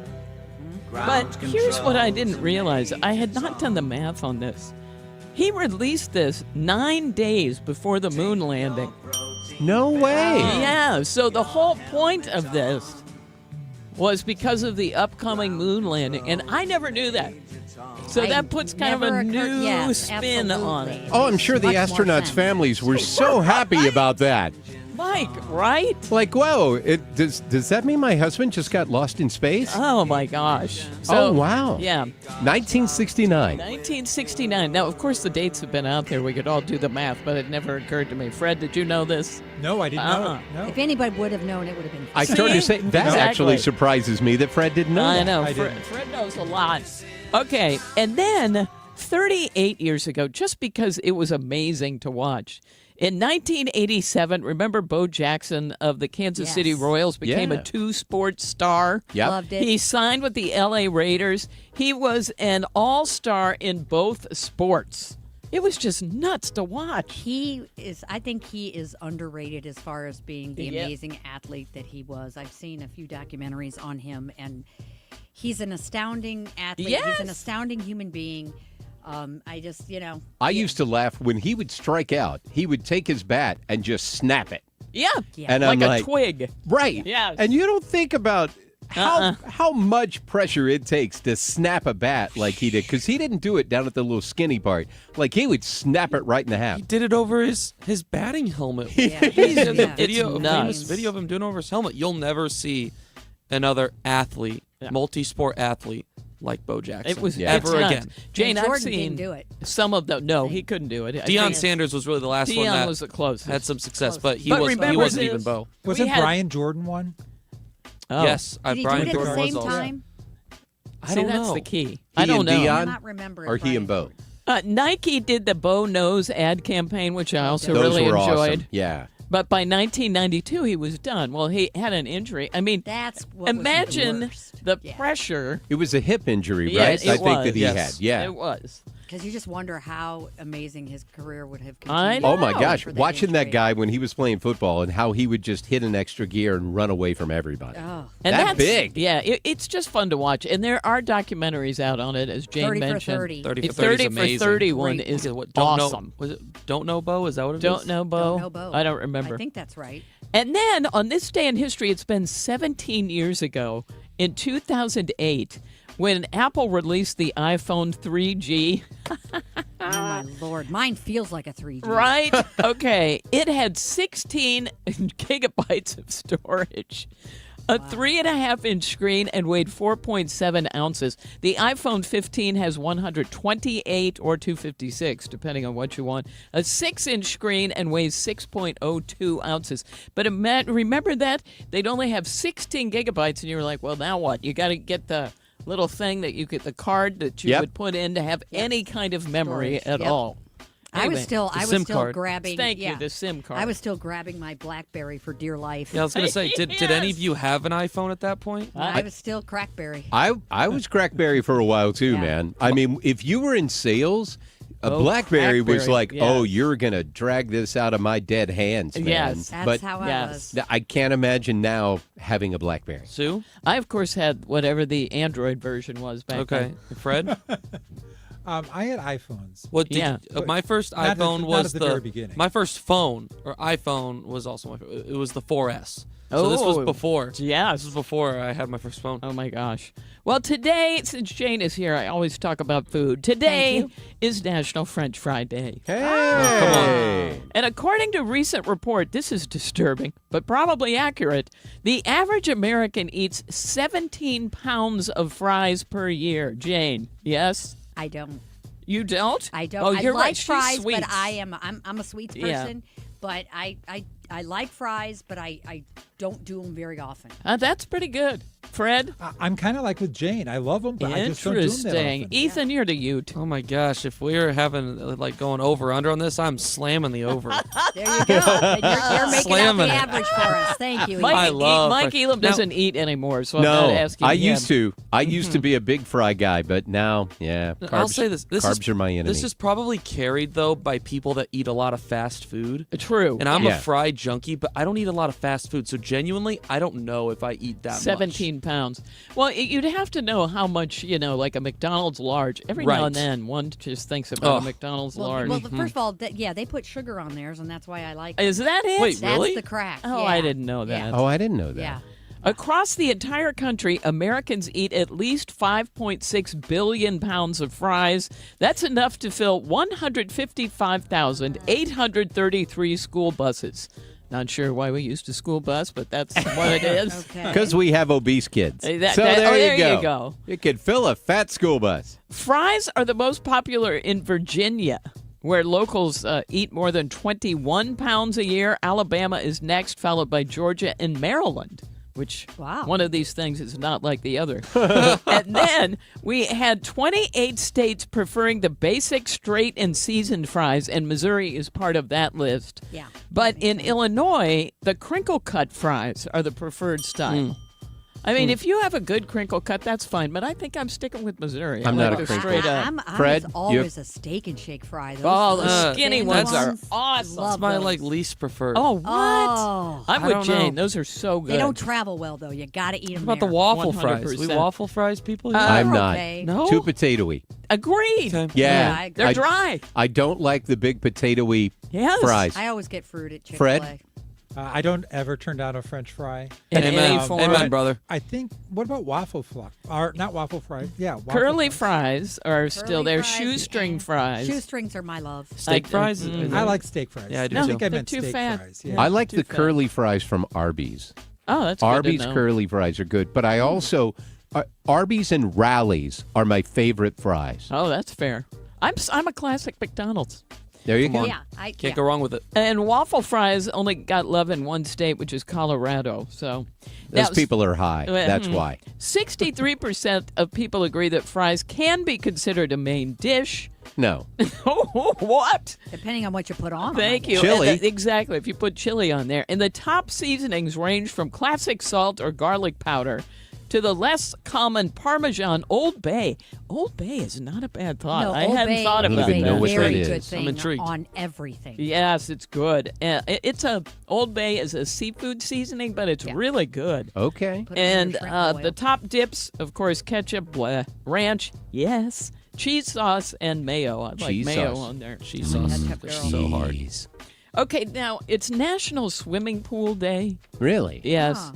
And Jim Gaffigan does kind of a funny thing on it. Do I have time for it, Ethan? Yeah, you do. Okay, let's hear it. I like Gaffigan. Speaking of swimming pools, my brother has an above-ground swimming pool. As if you didn't think I was white trash already. You don't really swim in an above-ground pool. You just kind of wade around with a beer. It's just like a regular pool, but not relaxing or fun. I guess I'll head to the deep end / middle. Woo! There is no graceful way to get in an above-ground pool. You always look like you're sneaking into a giant cup of tea. I hope the Mad Hatter's not in here. But I love those above-ground pools. It always looks like the owner couldn't make the commitment. You know, I like to swim, but I also want to destroy the value of my house. I need something to go in between the abandoned car and the refrigerator without a door. What to do? I just like Gaffigan. I do too. hilarious. Especially on a Friday. And finally, in Sue's News, we have today's random fact. Okay, Slimer in the original Ghostbusters was originally going to be called Onion Head. And the early ideas for the title included Ghost Stoppers, Ghost Smashers, and Ghost Breakers before they finally settled on Ghostbusters. Thank goodness. Right? Wow. And that's it for Sue's News. That's awesome. Jim Gaffigan, I always think of Hot Pockets. Yes. That's always my favorite thing from him. Hey, Paul Hall is coming up on the other side on 97.1 FM Talk.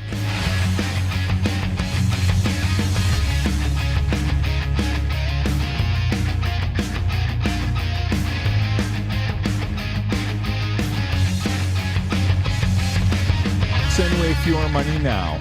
The U.S. government posted a surplus in June as tariff receipts provided an extra bump to an increase.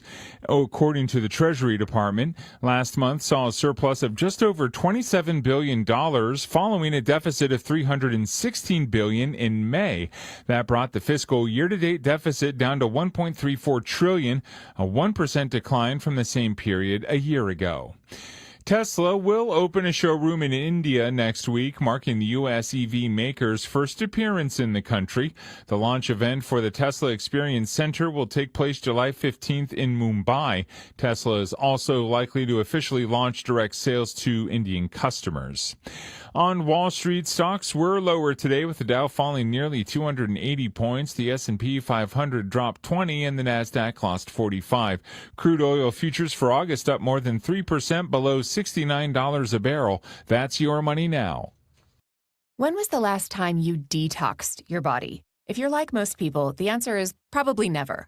Toxins accumulate in our bodies every day from pollution in the air we breathe and water we drink, as well as the food we eat, especially if that food includes fast food, processed food, and sugar. How do you know if you're suffering from a buildup of toxins? If you're experiencing low energy, brain fog, headaches, bloating, and skin irritation, then those are all telltale signs. So, how do you detox your body? Well, you can add saunas or juice fasts, but what you really need is Active Liver from New Nordic. Containing a powerful blend of turmeric, milk thistle, and globe artichoke extract, Active Liver makes it easy to help your liver detox your body all year long without major changes to your diet or lifestyle. Try Active Liver today and start feeling better with more energy immediately. Active Liver comes in both a delicious gummy or tablet. Active Liver is available in stores at CVS or Meijer or online at Amazon or NewNordicUSA.com. If you're considering an annuity as part of your retirement plan, we need to talk. Hi, I'm Bob Stockdale, Senior Vice President Investments with the ClearPath Wealth Management Group at Stifel and host of On the Money Saturday mornings at 11 on 97.1 FM Talk. Annuities can be a useful tool for some retirement investors, but not all annuities are created equal. Every week, we meet clients who own complex annuities that don't suit their needs and, in some cases, actively undermine their retirement plan. Before you purchase an annuity, get a second opinion from the ClearPath Wealth Management Group at Stifel. Requesting a consultation is free of charge. To request a free consultation, contact us at clearpathinvesting.com. That's clearpathinvesting.com, or call us at 636-695-2650. That's clearpathinvesting.com or 636-695-2650. Stifel Nicholas and Company Incorporated, member NYSE and SIPC. It's time for a $98 AC tune-up. 4:32 is the time. This time check sponsored by Jerry Kelly Heating and Air Conditioning.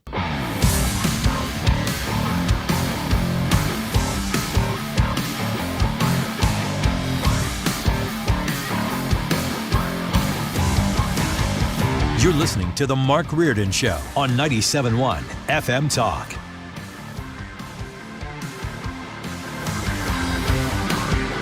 It's Mike Elam sitting in for Mark Reardon today. Jane Duker still hanging out with us, and Paul Hall from Common Guy Film Reviews is joining us. Paul, how are you?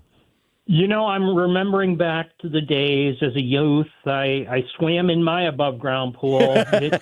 Did you, or did you wade? Yeah. No, we swam. In fact, we played football in the pool, and it was great because it was about 5 feet, and, you know, a bunch of us teenagers would go and smash into the walls. Well, I got tackled into the wall, and I chipped a tooth that you can tell to this day that I chipped on the side of the wall.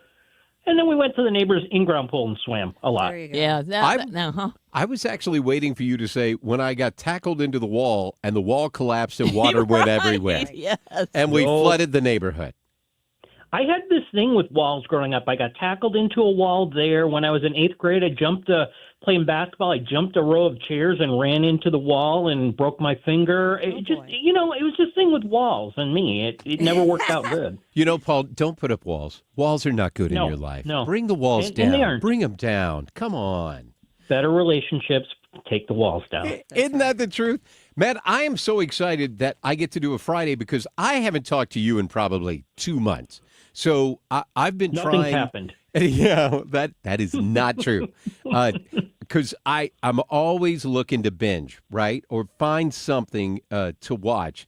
But I've been hearing an awful lot. I haven't been to the theater in quite a while, to be honest with you.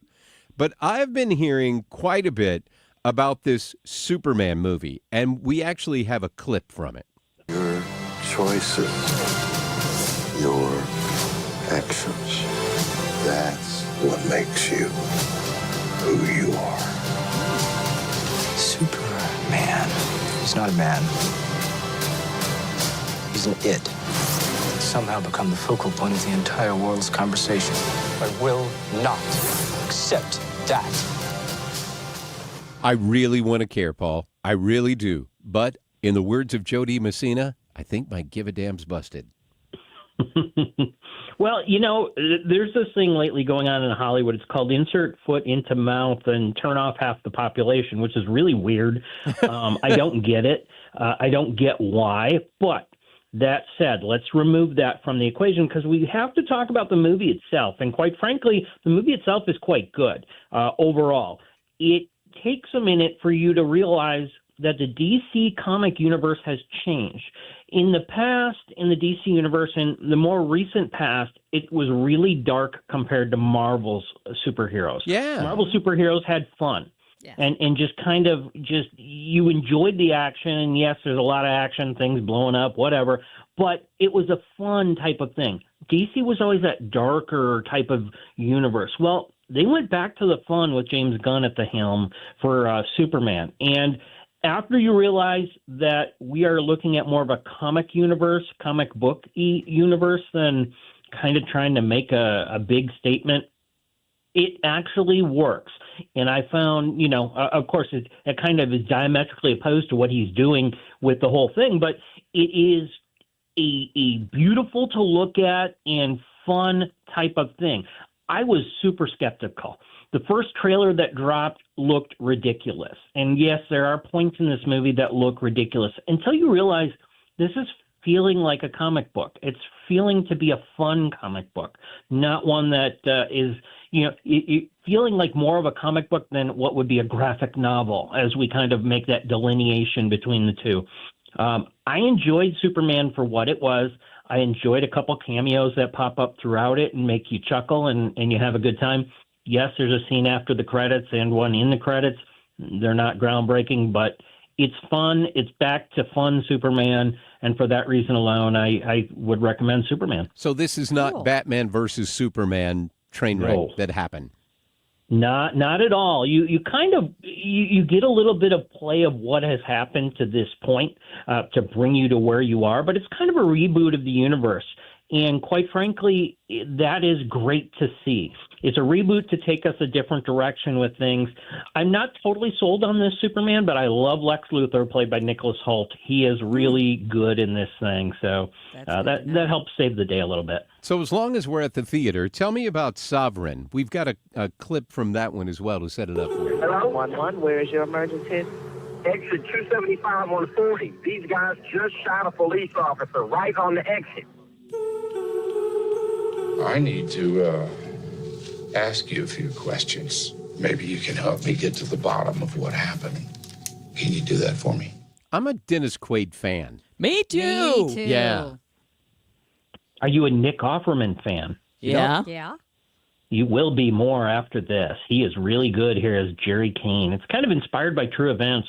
The story of Jerry Kane, who is I would say, like a top dog in the whole sovereign citizen movement, where, people have a difference of opinion as far as whether you're traveling or driving a car where you need a license and all these little aspects of life in general. Jerry Kane, played by Nick Offerman, has his son Jacob Tremblay along, and he's homeschooling him. He's going through everything, and they go afoul of the law. Beyond just simply a mortgage payment missed, they totally go afoul of the law. Well, Dennis Quaid along the way plays a police chief, and he's training his son to get into the business, shall we say. He kind of is hard on him, as dads are on kids. And so they're kind of two contrasting stories going on the ways you raise a son, the way you go about life, the way you handle every moment of the day. It really is fascinating the way it's brought together. Now, here's the kicker. It is kind of out of order. It's not a very linear movie, so you have to just be patient with it as it goes. The beginning will then take you all the way back to the beginning, and then you will get to where you come all the way back around to where we started. And it's a fascinating film. You can find it in limited theaters now, but you can also find this one at home, Mike. And I know you like to hang out around the house. This is a premium on-demand title that you could stream on at home as well. This is not happy-go-lucky like Superman, though, so please don't think you're going to come out of this one feeling good. Nick Offerman, I'm thinking Parks and Rec, of that kind of thing. So you would think happy-go-lucky, but not so much. No, he's a very serious role here, and he's very good. I think this is one of the best roles that he's had. All right. So there's new episodes of Trainwreck that are out as well. Trainwreck is the series we love to watch. I love Trainwreck. Love it.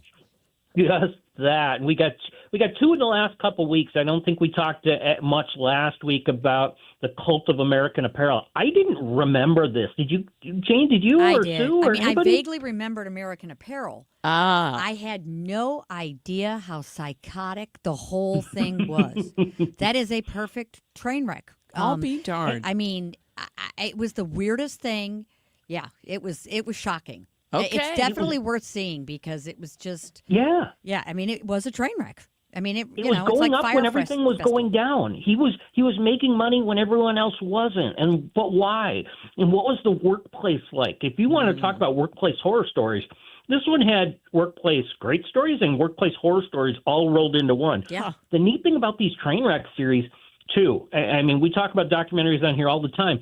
These are hour or less. Yeah, You 48 can get minutes. through them. really? Yeah. Okay. Yeah, and that makes it Where? great. Where is it? Netflix. Okay. They're both on Netflix. They've got a new one coming next week as too.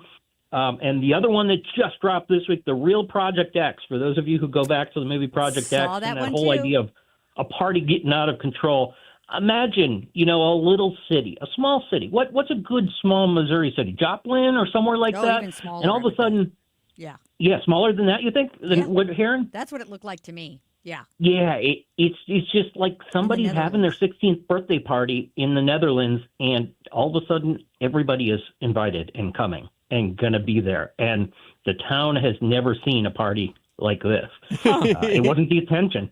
Well, and it came out, a movie came out in 2012, Project X, which was just a destructive party. Okay. Okay. And so you got these kids, and the movie was like months old. So this is, so this poor girl posts her, on Facebook, which is what everybody used at the time, that she was having a party. Well, everybody glommed on and circulated it all over Oh, wow. the whole country. Country? Oh, yeah. People bust in. It's a disaster. People bust in. Yes. Yep. Oh, Yep. my The problem God. was Public officials weren't really she ready. clicked Wow. public instead of private. Oh, She invited about 50 friends. Tried to She cancel. clicked public, and everybody changed. Everybody forwarded it on, and she didn't know anybody there. Basically, her and her family wanted to get out of town when the party was coming up because it was getting psychotic. Damn. It's and worth watching. there's weird connections as you go through the movie of some of the people that blew up the party and how they may have met years later. You'll have to see the movie or the doc here to see what really happens. But it's worth it. It's worth it. These are both worth about your hour of your time on Netflix. Just they're such weird, rare stories. And the last thing I have to mention before you get into whatever else you got here is every single streaming service, it seems like, has a new Idaho murders documentary. Oh, yeah. Oh, I'm sure. Yep. Hulu does, Prime does. I'm not going to give you one or the other that you want to check out, but if you want to go through the whole Idaho college murders case again, just about every streaming service you can go to has a different one. Okay, you know what I want to watch, Paul, is that Jane Mansfield one that I haven't watched yet. Yeah. That her daughter did. And that's Yeah. probably a chick documentary. I'm sorry to bring that up here, but No. I It's a think it looks fascinating story. fantastic. Yes. It's a It is very fascinating good. story. I've seen other it's very good. documentaries We on haven't it. talked about it. Have you? Yeah, so I definitely want to watch this one. Okay, good. Well, All right. I made the And mistake. it's good because it's her. It's her perspective, Exactly. which is the awesome part of it all. It's not just somebody like me making a documentary about James Mansfield. Right. The person who's making it has vested interest, wants to tell the story, and you don't get that very often. True. All right, Paul, we got to wrap it up here, but I got to tell you, I made the mistake of watching Old Guard on Netflix. Old Guard or Old Guard 2? I watched Old Guard 2. Or you get ready for Old Guard 3 or 4 or 5? Yeah, well, I shouldn't have gotten ready for any of it, is kind of where I'm at. That's a few hours of my life I'm never going to get back. And I'm one of those people that once I commit to something, I finish it, and later I go, yeah, that was poor decision making. Oh, dear. Sometimes you just got to cut bait. Yeah, you do. Yeah. It's just how it And is. it's hard sometimes. Yeah. Paul, I appreciate talking to you. If people want to follow you, how can they do that? CommonGuy.com is the best way to do it. Well, it's always good to talk to you. I hope you have a wonderful weekend. I am going to try you to as well. Stay dry, stay cool. Whatever you have to do, make the weekend a good one for yourself. You're the best. That is Paul Hall from Common Guy Film Reviews. We are going to talk to Frank Cusumano from KSDK on the other side. It's Mike Elam in for Mark Reardon today in 97.1 FM Talk. Traffic from the 97.1 FM Talk Traffic Center. Crews have been dealing with an accident eastbound 6440 near Hanley, and we've got a jam that goes back near McKnight, and that jammed up southbound 170, but it looks like this has been cleared. Westbound traffic slowing at Hampton, out through McCausland, and 64 out west, just moderate volume Highway N out through the 70 split. 70, though, is pretty heavy and slow from Highway A out through Wentzville. We've got some volume westbound on the Poplar Street Bridge. There is a Cardinals game tonight. That could be the reason. And we have southbound 270 looking good And that's from Olive all the way down through 55. A good run through there. I'm Sue Thomas, and that's traffic on 97.1 FM Talk.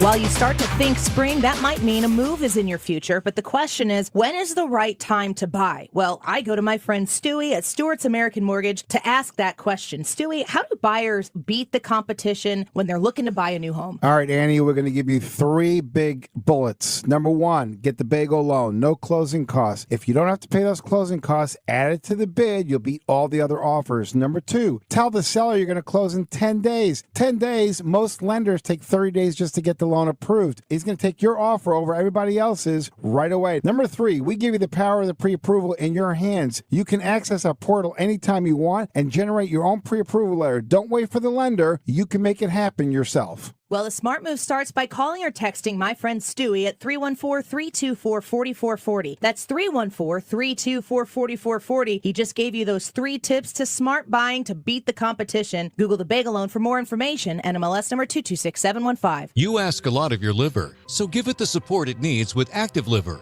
Active Liver provides an easy daily detox. Go to nordiciusa.com, Amazon, or ask for Active Liver at your local CVS. New you, new Nordic. Let's show our appreciation for local heroes. Mark Cox here. Nominate a first responder and their department could get lunch from Grill Master Tony's. I'll personally deliver it. Share their story at 971talk.com. Nominate them today.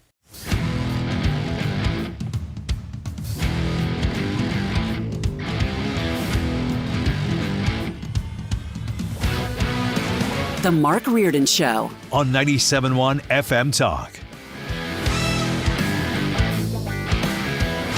It's Mike Elam sitting in for Mark Reardon. Today we have got KSDK Sports Director Frank Cusumano on the line with us today. Frank, I hear you are on the road, as Willie Nelson would say. Where do we find you today? Well, I'm in Lake Tahoe, and we just saw the first round of the American Century Celebrity Classic. Ooh. And it's just fascinating because you look to your left and you see former... Whoops, I think I lost you for a second. Are you there? He sees a Ray former Romano. something. Hey, there you go. You said, we lost you for a second. You said you look to your left and you see? Jim McMahon. Oh, wow. Playing golf without his shoes on. You look to your right and you see Ray Romano, and then you... I know, it sounds fun. I know. I was all excited to find out. So we got Jim McMahon, we got Jim McMahon, we got Ray Romano, and then we lost you. Oh gosh, I'm so sorry. That's okay.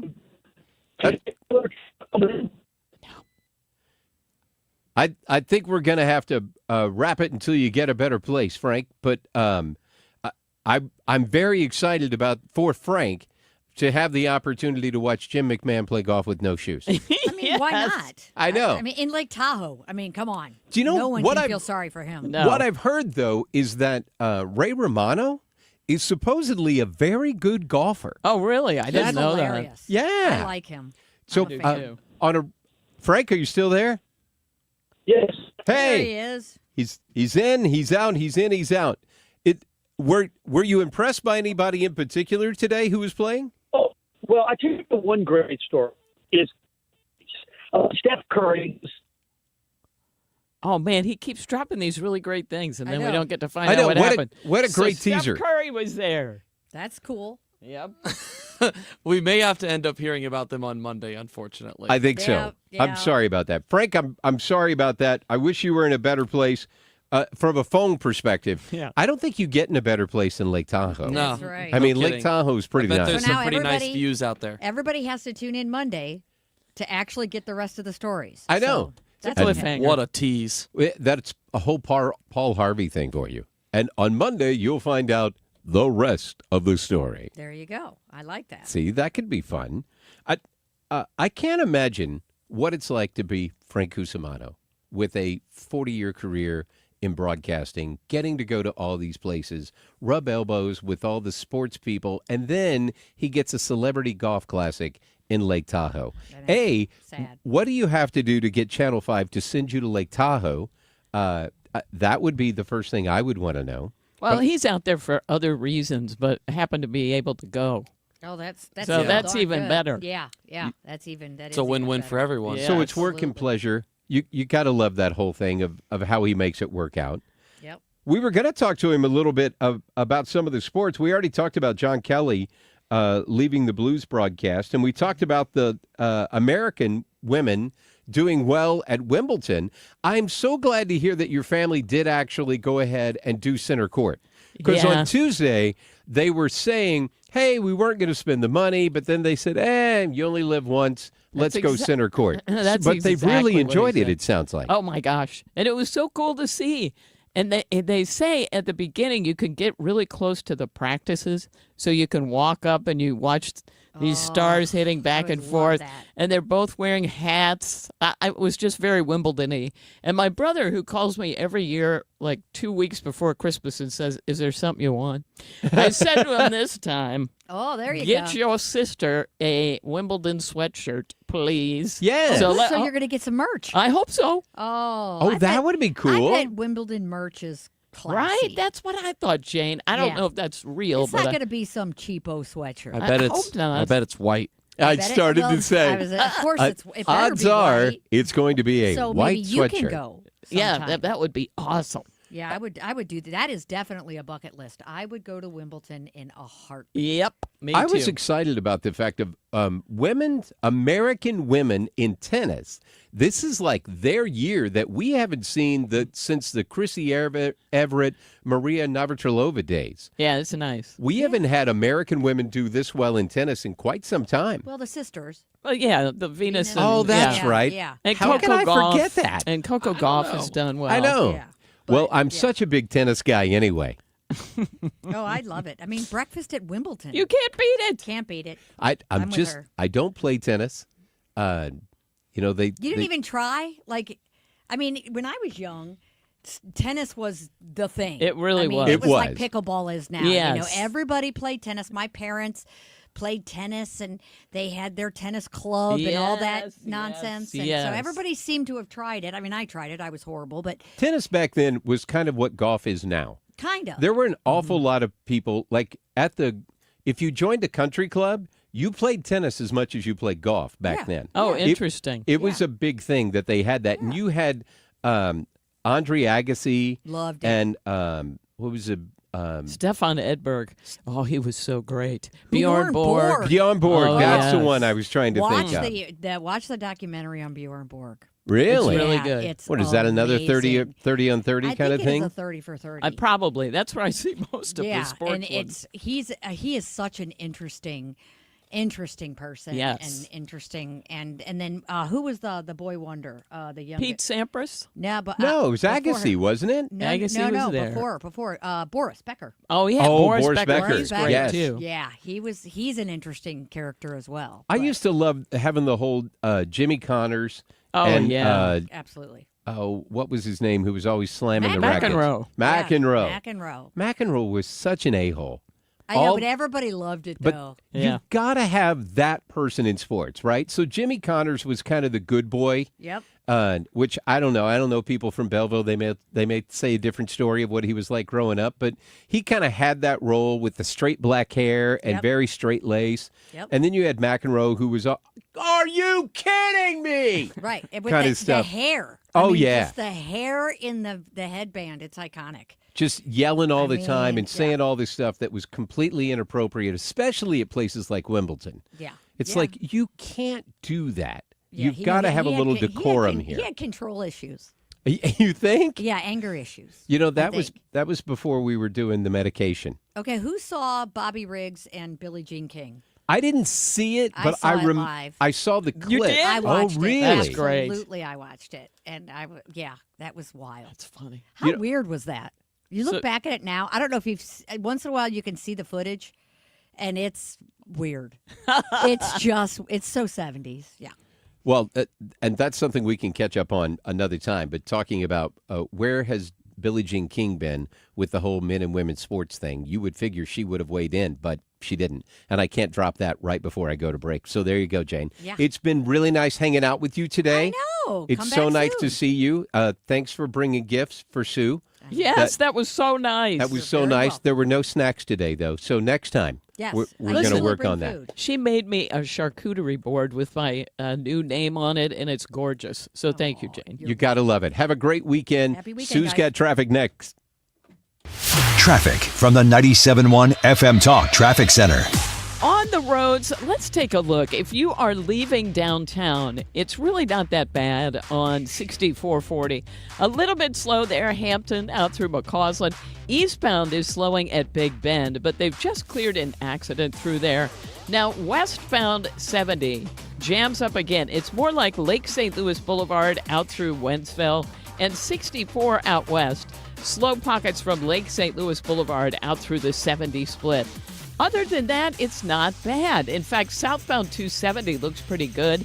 There is some volume westbound on the Poplar Street Bridge. The Braves are taking on the Cardinals tonight, and these people may be just a little early. I'm Sue Thomas, and that's traffic on 97.1 FM Talk.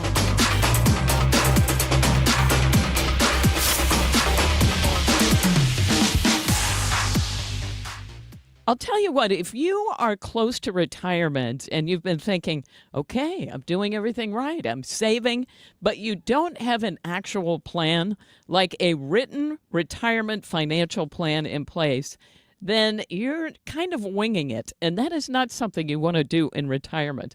This is why I like the financial and tax architects. They come to you and actually work out a plan that's perfect for you. It's not a cookie cutter. It's tailored specifically to your goals and to your values. They have helped people all over St. Louis retire with confidence. And they hold a class called Retirement Planning 101 where they go over a lot of stuff. Here's how we do it. Here's how you can save money. Here's how you maximize your income. Now, you do need to register. So call 314-888-5101 or just go to fta-ria.com and take that first step toward a smarter retirement. Rolling hot dogs 2 for $5 on a fluffy bun. All beef hot dogs rolling in. Hurry, 'cause they're on the run. Pick your toppings anyway. Roll into this deal. Pick your 2, big Q2. Rollin' makes a meal. Mustard relish, sauerkraut. Ain't no need to scream and shout. Get 2 all beef hot dogs and a big Q for $5. Only at QT. More than a gas station. 97.1 FM Talk is proud to support the first ever Brendan Donovan Charity Clay Shoot happening Thursday, August 7th at Strathalbyn Farms Club in Weldon Spring. Join Cardinals standout Brendan Donovan, teammates, and local celebs for a day of clay shooting and community, all to benefit Team Red, White, and Blue and their mission to support veterans' health and wellness. Don't wait. Sponsorships and shooter spots are going fast. Visit teamrwb.org/Donovan now to sign up. Show your support and make a difference for those who've served. 97.1 FM Talk, backing our veterans every step of the way. Scott, can you believe it's already been more than a decade since the Queen of Carpets sold flooring to St. Louis area contractors? I know, but I don't have to be a king to offer contractors today's lowest prices. Yes, contractors owe it to their customers and themselves to shop at Best Buy Flooring for the largest in-stock selection of carpet, carpet tile, sheet vinyl, laminate, hardwood, luxury vinyl plank, and luxury vinyl tile. Plus 3 convenient locations, North County, South County, and Metro East. Open 7 days a week. Best flooring, best selection, Best Buy. Best Buy Flooring. If it's bumper to bumper or smooth sailing, Sue Thomas has you covered with dependable traffic. Driven by Ambassador Midwest Floor Company, the best way to deal with in-home traffic. Experience more at Ambassador Midwest Floor. KFTK FM Florissant. An Odyssey station. Says he's doing everything in his power to help. I'm Lisa Lacera, Fox News. President Trump touring the damage in Kerrville, Texas, a week after the catastrophic floods. I can tell you that, and the governor will be the first to tell you that when the request was made for the emergency funds, Christy, I think we gave it within about 2 minutes, maybe less. And they had everything they needed. The president bringing a delegation from the White House, including Homeland Security Secretary Kristi Noem. The president saying the search for the missing continues. The Army Corps of Engineers is always around and always strong and brilliant. We're also taking historic action to ensure that such a nightmare never happens again. At least 120 people have died and 170 remain missing. Democrats on the House Oversight Committee say they're requesting documents and communications on the response to the Texas flooding, saying they want to better understand the response and prevent such disasters from happening again. A decision expected before next Wednesday in the case of Kilmar Abrego Garcia, the man the federal government admits was wrongfully deported to El Salvador. Simon Sandoval-Moschenberg is Abrego Garcia's attorney. And so our contention is that putting him back in his original position before the violation of law means bringing him back to the state of Maryland. An immigration official told the judge Thursday in court they don't know yet if they'll try again to deport him to El Salvador or a third country, but that ICE will take him into custody if he's released. Fox's Jessica Rosenthal. The administration claims Abrego Garcia was a member of the NMS-13 gang, which he denies. He lived in Maryland for more than 10 years. His wife, who is a U.S. citizen, is suing the Trump administration over his wrongful deportation. Wall Street stocks closed lower as the Trump administration announced 35% tariffs against Canada. The Dow lost 279 points, the Nasdaq minus 45. America is listening to Fox News. I'm still going for it, even with higher stroke risk from atrial fibrillation, an irregular heartbeat not caused by a heart valve problem. Over a 3-year study, Eliquis apixaban tablets reduced stroke risk better than warfarin, and over 97% of Eliquis patients did not experience a stroke. A first stroke occurred in 2.9% of warfarin patients versus 2.3% of Eliquis patients. Don't stop prescription Eliquis without asking your doctor. Stroke risk may increase. Eliquis can cause serious and potentially fatal bleeding. Don't take if you have an artificial heart valve, abnormal bleeding, or antiphospholipid syndrome. While taking, you may bruise more easily or bleed longer. A spinal injection increases blood clot risk, which may cause paralysis. Get medical help right away for unexpected bleeding or bruising, or back pain, tingling, numbness, muscle weakness, or incontinence. Aspirin products, NSAIDs, SSRIs, SNRIs, and blood thinners increase bleeding risk. Tell your doctor about planned medical or dental procedures. Learn more at Eliquis.com or call 1-855-ELIQUIS. Air Comfort Service, heating, cooling, and insulation. Weather. It's hot and humid this afternoon. Partly sunny skies, 95. Maybe an isolated thunderstorm, but thunderstorm here and there this evening. Also tough to find, otherwise partly cloudy, 74. Saturday still offers the best shot of some scattered thunderstorms under partly sunny skies. Let's really pay attention to the skies Saturday. Some with heavy rain and lightning, 90. Things calm down on Sunday. This is 97.1 FM Talk. Chief Meteorologist Dave Murray. This hour of the Mark Reardon Show is sponsored by Gamma Tree Experts. Your trees deserve the best care. Call Gamma Tree Experts. This is the Mark Reardon Show on 97.1 FM Talk. Happy Friday, everybody. It is after 5 o'clock. So, you know that expression, it's 5 o'clock somewhere? It's 5 o'clock here. So, knock 'em back, as Kenny Chesney would say. Sue, traffic's moving along. So, yeah, it's pretty good, Mike. Yeah. See, that's what I'm saying. If you want to pull over to a bar, go ahead and have a beer. It's after 5 on Friday. You're there. We are going to talk with Missouri Chamber of Commerce Legislative Director Jared Hankinson, who is joining us on the line. Jared, how are you? I'm doing well, Mike. How are you? I'm better now that I get a chance to talk with you, man. I think the last chance I saw you was at Jeff City when session was about to wrap up, and we were at the Missouri Chamber office with a bunch of folks from the St. Charles and O'Fallon Chamber of Commerce, and you were updating us on everything you thought was going to happen with session. Yeah, everything that we thought was going to happen. Thankfully, some of those thoughts did pan out. Some things went differently, but hey, you all have such a great group with those local St. Charles County-based chambers. It's always fun to have you all to the office and talk about what we got going on. Well, I appreciate folks like you who are keeping your thumb on the pulse of everything that's going on. I mean, I know you and I got to know each other when you were working at Governor Parsons' office, and then you've been with the chamber for how long now have you been over there? Almost a year. It's not quite there, but it was October of last year that I made the switch from the Parsons team to join the chamber, and it feels like it's been more than a year, though. Let me tell you, talk about keeping the finger on the pulse. There's plenty to keep up with in the legislative session so that short year has felt like a very long one. I can tell you that much. Well, it does feel like you've been there longer. And I want to talk to you in a little bit about kind of the session as a whole. Anything surprise you and that kind of stuff. But I want to lead off by kind of talking about the veto session and things that have gone there. Missouri's paid sick law was one of the things that we talked about when we were up there with the Missouri Chamber. And just to kind of update everybody on what was going on with this was what we kind of referred to as the minimum wage law back then, right?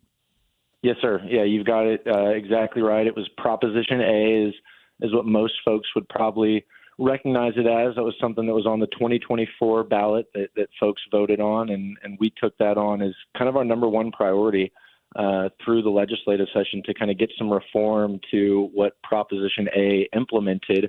And thankfully, we've got some great legislators and some great grassroots advocates that were really able to help us do some education on the detrimental consequences of Prop A getting put into effect. And we championed House Bill 567 with Representative Sherry Gallick that brought that reform. So it was an arduous process, but, we're very happy to be able to report that actually just yesterday, Governor Kehoe signed House Bill 567, and all of those kind of egregious over-regulations of government onto business have since been rescinded or will be rescinded effective August 28th. But I think it's important for people to understand you didn't take issue with the Missouri minimum wage part of that legislation, right? Yeah, you've got it exactly right, Mike. The minimum wage issue was not really the focal point for us. Our major concern was with some of the egregious requirements that government was placing on businesses to provide paid sick leave in a one-size-fits-all model. And that's something that is not sustainable for small businesses, grocers, restaurants, medium-sized manufacturers. Applying a one-size-fits-all paid sick leave mandate onto businesses in Missouri, it wasn't going to be sustainable. And Mike, I know that you've been heavily involved in the business community in St. Charles, and you've probably seen this firsthand. What works for a Boeing is not going to work for, the small mom and pop restaurant or like my father, the self-employed chiropractor in St. Louis County. They're just not going to be able to afford some of the things that were implemented with Proposition A.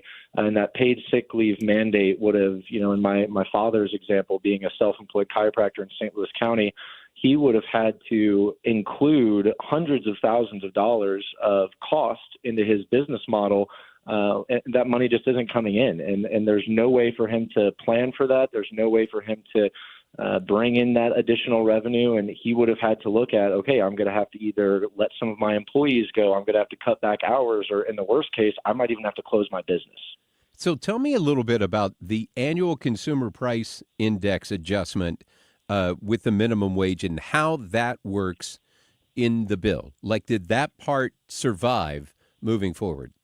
Yeah, so the Proposition A originally, it did raise the Missouri minimum wage to $15 an hour, but on top of that, it would have required the state to adjust their minimum wage on an annual basis by the percentage increase in CPI. So say we had a 2% CPI increase from 2025 to 2026, the state of Missouri would have had to have raised their state minimum wage by that same percentage. And glad to be able to report out that CPI ladder system is not going to be maintained. House Bill 567 did repeal that annual CPI adjustment. So yes, we do have, effective August 28th, a $15 minimum wage in the state of Missouri, but businesses have the security of knowing, hey, I'm locked in there, and I'm not going to have to continuously be adjusting pay scales based on CPI every year moving forward. We're talking with Jared Hankinson from the Missouri Chamber office out of Jeff City.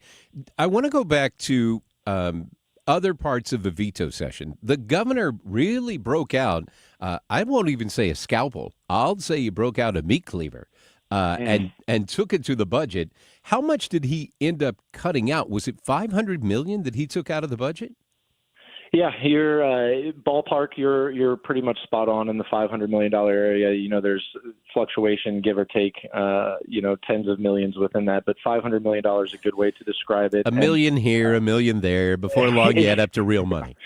Yeah, you know what, and it definitely is a skewed perspective when you're, having spent time in the governor's office like I did, being a part of the budget process. When you're talking about billions of dollars, you start to throw those millions around like they don't mean much, but really these are massive spending cuts that the Kehoe administration had to carry out. But I will say, to their credit, they did it in a fiscally responsible way. They did it in a way that still prioritized communities and made sure that folks were able to continue receiving the service or seeing the benefits that they truly needed. But they're also looking out for Missouri's fiscal future for years to come. They're hard decisions that the Kehoe administration had to make, but I think they made the right decisions. They kept funding going in the right way, and then they made decisions that were challenging but said, hey, maybe this isn't the best use of funds now to make sure that we're able to be strong and secure in the future.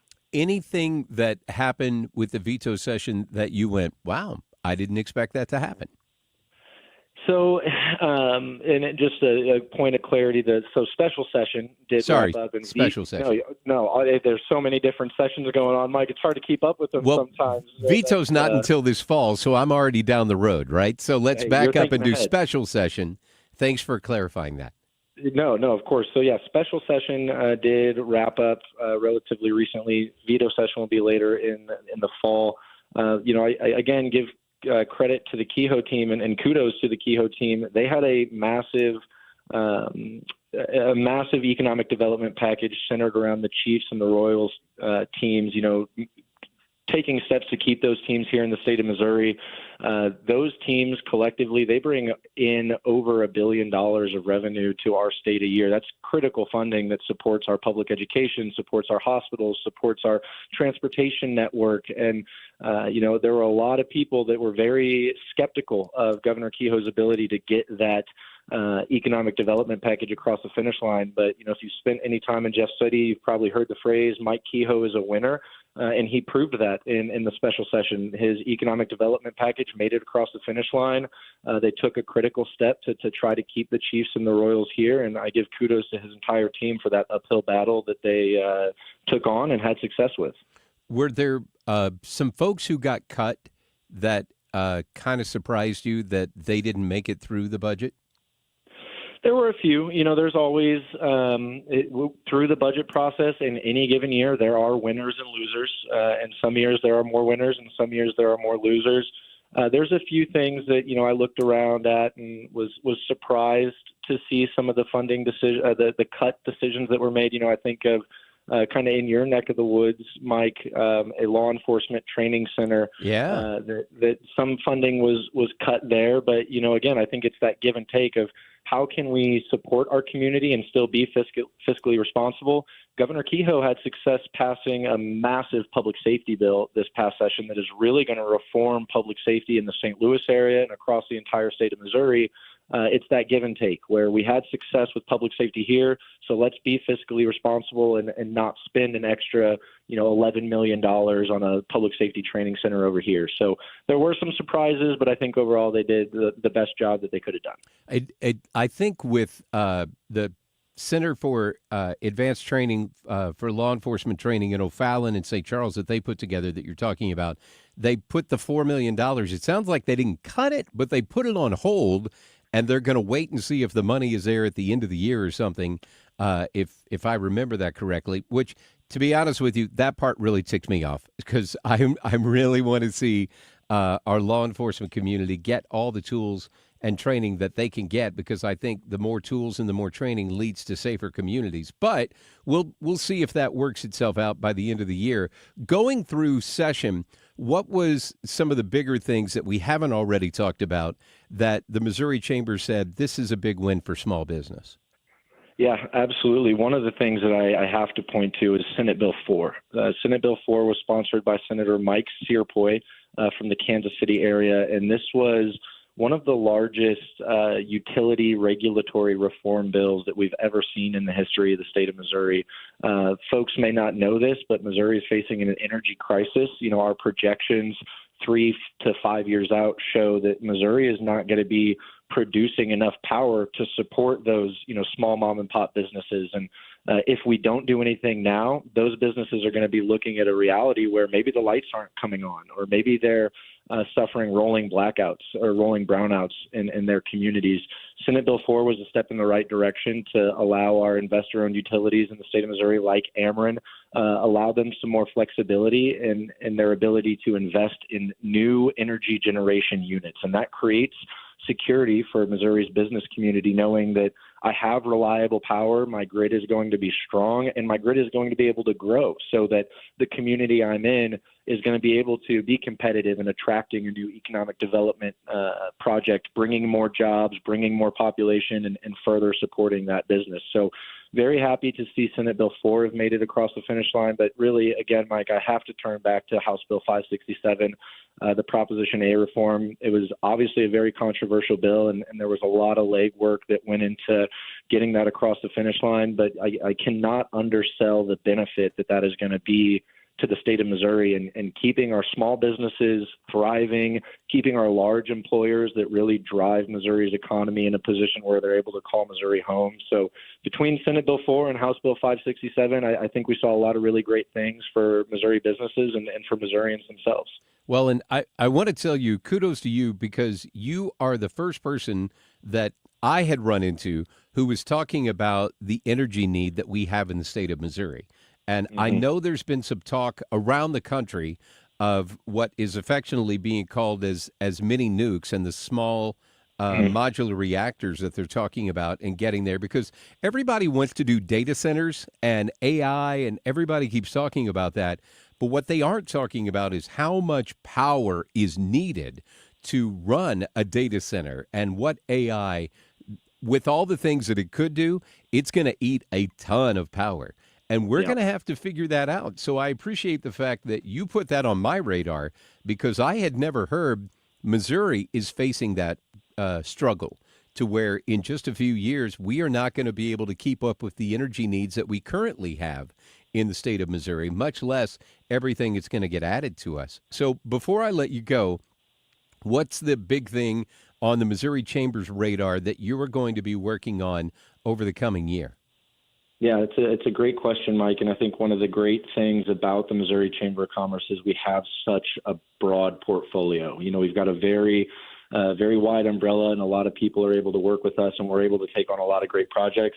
With that said, if everything is a priority, nothing is a priority. So we do have to focus. And I learned that from Governor Parson. That's a lesson that has stuck with me from him. With that in mind, though, one of the things that we continuously hear from business leaders across the state, whether they're small businesses or large businesses, is that access to high-quality, affordable childcare, or maybe the lack of access to high-quality, affordable childcare, is the number one obstacle to them growing their workforce. We look at the pandemic in 2020.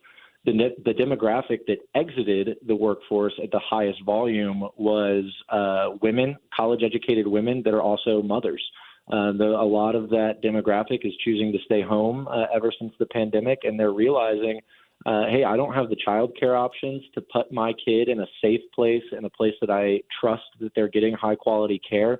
So I'm just not going to go to work. So one of our priorities at the Missouri Chamber of Commerce is legislation that would expand access to high-quality, affordable childcare, bring new sites online, and allow people to get back into the workforce knowing that their children are well taken care of. And we look forward to having success on that priority in the year ahead. Well, I appreciate you making some time on a Friday after 5 to have a conversation with us about everything that's been going on with the legislature, especially updating what this new bill looks like going into effect, and what that's going to mean for especially Missouri small business owners. So, Jared, I hope you have a great weekend, and thank you again for making the time. You too, Mike. Thank you for having me, and any time for you, my friend. The great and powerful Mike Elam. Happy to be here. Oh, look at that. I love that. He doesn't even live in St. Charles, and I still got that. So I love that. Have a good one. That is Jared Hankinson. He is the Vice President of Governmental Affairs for the Missouri Chamber of Commerce. Great guy, and it's always good to talk with folks who kind of have their thumb on the pulse of what's going on, because, the Missouri legislature can do an awful lot. And sometimes, especially a year like this year, unlike the past couple that we had, they started passing a ton of bills. At one point, you actually had something happen that never happens.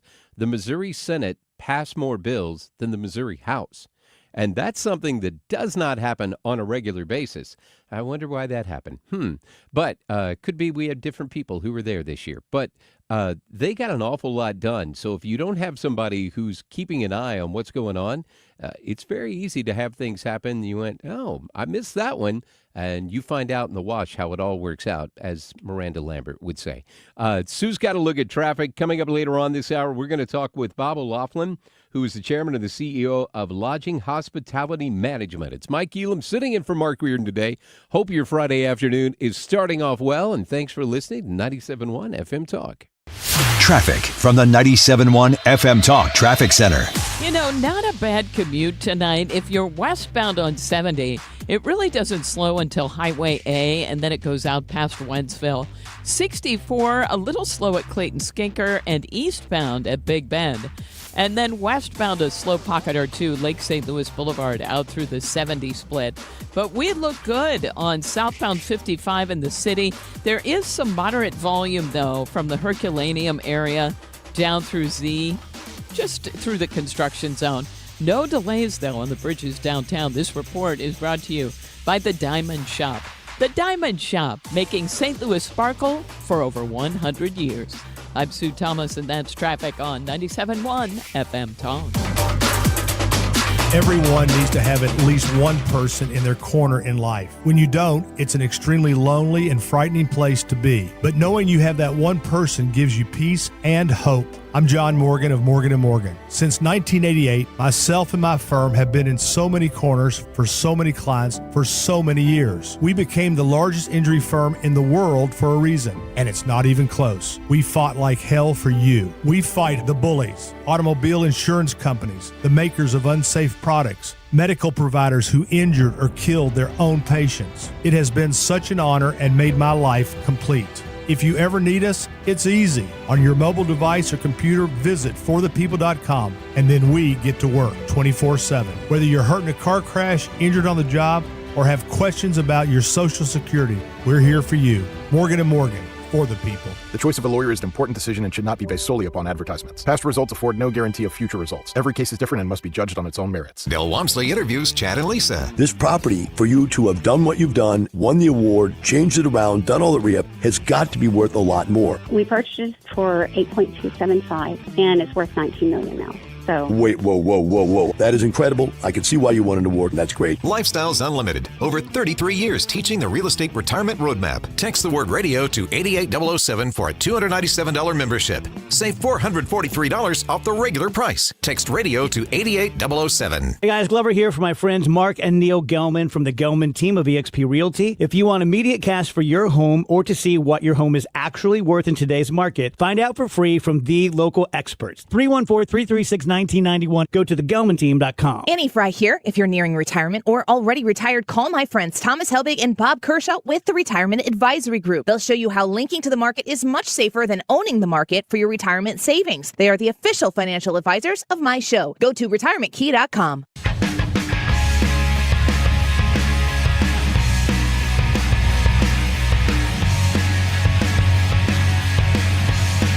The Mark Reardon Show on 97.1 FM Talk.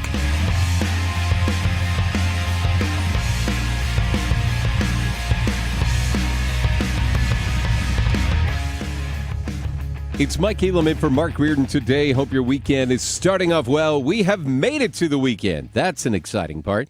Do you have big plans for the weekend? You doing anything special this weekend? Nothing crazy that I can think of. I got some. I'll be on some live streams, some post game stuff for the Cardinals games and some podcast stuff. But besides that, nothing really going on. The Cardinals won last night, right? They did. They shellacked the Washington Nationals yesterday evening. 8-1 was the final. Big inning. I think it was the fifth or sixth inning. They scored 5 runs, and it was close up to that point. But wow. Wilson Contreras homered. A good bounce back outing from Miles Michaelis. He needed that. It had been rough for him the last few prior to that. So well, the last game like we were talking about on Tuesday. The last game that I saw Michaelis pitch, he was throwing home run derby for Cubs. It was a forgettable evening or afternoon that day on the 4th of July for Miles Michaelis. The Cubs, the fireworks were all over the ballpark. It was Gave a up nightmare for him. 6 home runs, which in 3 innings, which tied a Cardinal franchise record for the most in an outing given up. And the Cubs broke their single game record for most home runs in a single game. How many times are you going to hit 6 home runs in a game as a team? Like, that doesn't happen very often. Not very often. And they hit 8. They hit 8. 6 of them were hit off Michaelis. They hit 2 more. So it was a very impressive afternoon for the Cubs. They're playing really good baseball right now, and they're going to be tough to catch. There's plenty of baseball to be played, but the Cubs are going to be tough to catch. Yeah, I appreciate you're a homer and you're a fan, and you want to be there. You've got your Cardinals jacket on. I mean, God love you, but there may be a lot of baseball left. But I don't have the faith. Sue, do you have the faith that anything Cardinals are going to do anything this year? No, but sometimes that's a good thing. And then they've surprised us. So you know what? I'm gonna remind you of something here. Katie Wu put out a great tweet earlier today. Who is this? Katie Wu. Katie Wu, the Cardinals writer for The Athletic. Okay. That says the Cardinals enter the final series before the All-Star break at 50-44. Their record the day before the All-Star break in 2022. Well, that would also be 50-44. I know it's been frustrating at times, but this group has outperformed all projections and put together an exciting first half. So that 2022 team, while they are different, Albert went on the crazy run in 2022 that helped propel them to the postseason. Yep. We're in a similar spot to where this team is now. There's a lot of baseball to be played. And let's be honest, where the Cardinals are right now is so much better where they have been the past 2 years. Even last year, so much better. So I know there's been some frustrating moments, and you don't have to agree with how everything has been ran or done, but I think that Cardinal fans are being a little bit too pessimistic about because when it's been good this year, it's been really good, but when it's been bad, it's been really bad. Yeah. And we're in a recent stretch here. The last road trip was really bad, but I think Cardinal fans have been a little bit pessimistic here overall. And I think that's fair. And I think it's one of those kind of things where perception is reality. Because if you were to ask me, Sue, do you follow baseball? I mean, I do just in the studio, and I go Cardinals, but not seriously. Yeah, I'm not a big baseball guy either, right? So all the other sports are killing time until football starts for me. Okay. That's kind of where I am, especially SEC football. I used to be more of an NFL guy. But that was really only because of fantasy football. Fantasy football makes you care that Cleveland and Cincinnati are playing. Well, see, that's kind of a stroke of genius. It really is. You know what I mean? Oh, it's billions of dollars. I mean, that really was smart. And it's really bragging rights to your fantasy football team. I mean, the thing I realized that it's not just me, and there are other people who are big sports people who pay attention to this, is months ago when I was talking to Frank Cusumano on this very radio station, and I mentioned something about fantasy football. And Frank said, "Oh, you get him started. I have won awards for my work on TV, and I'm very proud of that stuff. But what I am most proud of is my back-to-back fantasy football championship." Are you kidding me? And I'm like, wow. Okay, it's not just me. And if you're with a bunch of guys especially who like to talk smack to each other, there's few things like fantasy football. So we used to have this group when I was working at Charter. It started as the Charter Media Fantasy Football Team. And then it turned into the ex-Charter Media Fantasy Football Team because over the 12 years that we were all in this, we all ended up leaving the job and working somewhere else, right? So shout out to Pipes, Mike Piper, who used to be our commissioner for the league. And Piper's a great guy. Love him, right? Fantastic person. Pipes could talk some smack. And I would tell my wife, I don't care if I win the championship in football this year. I just want to beat Piper.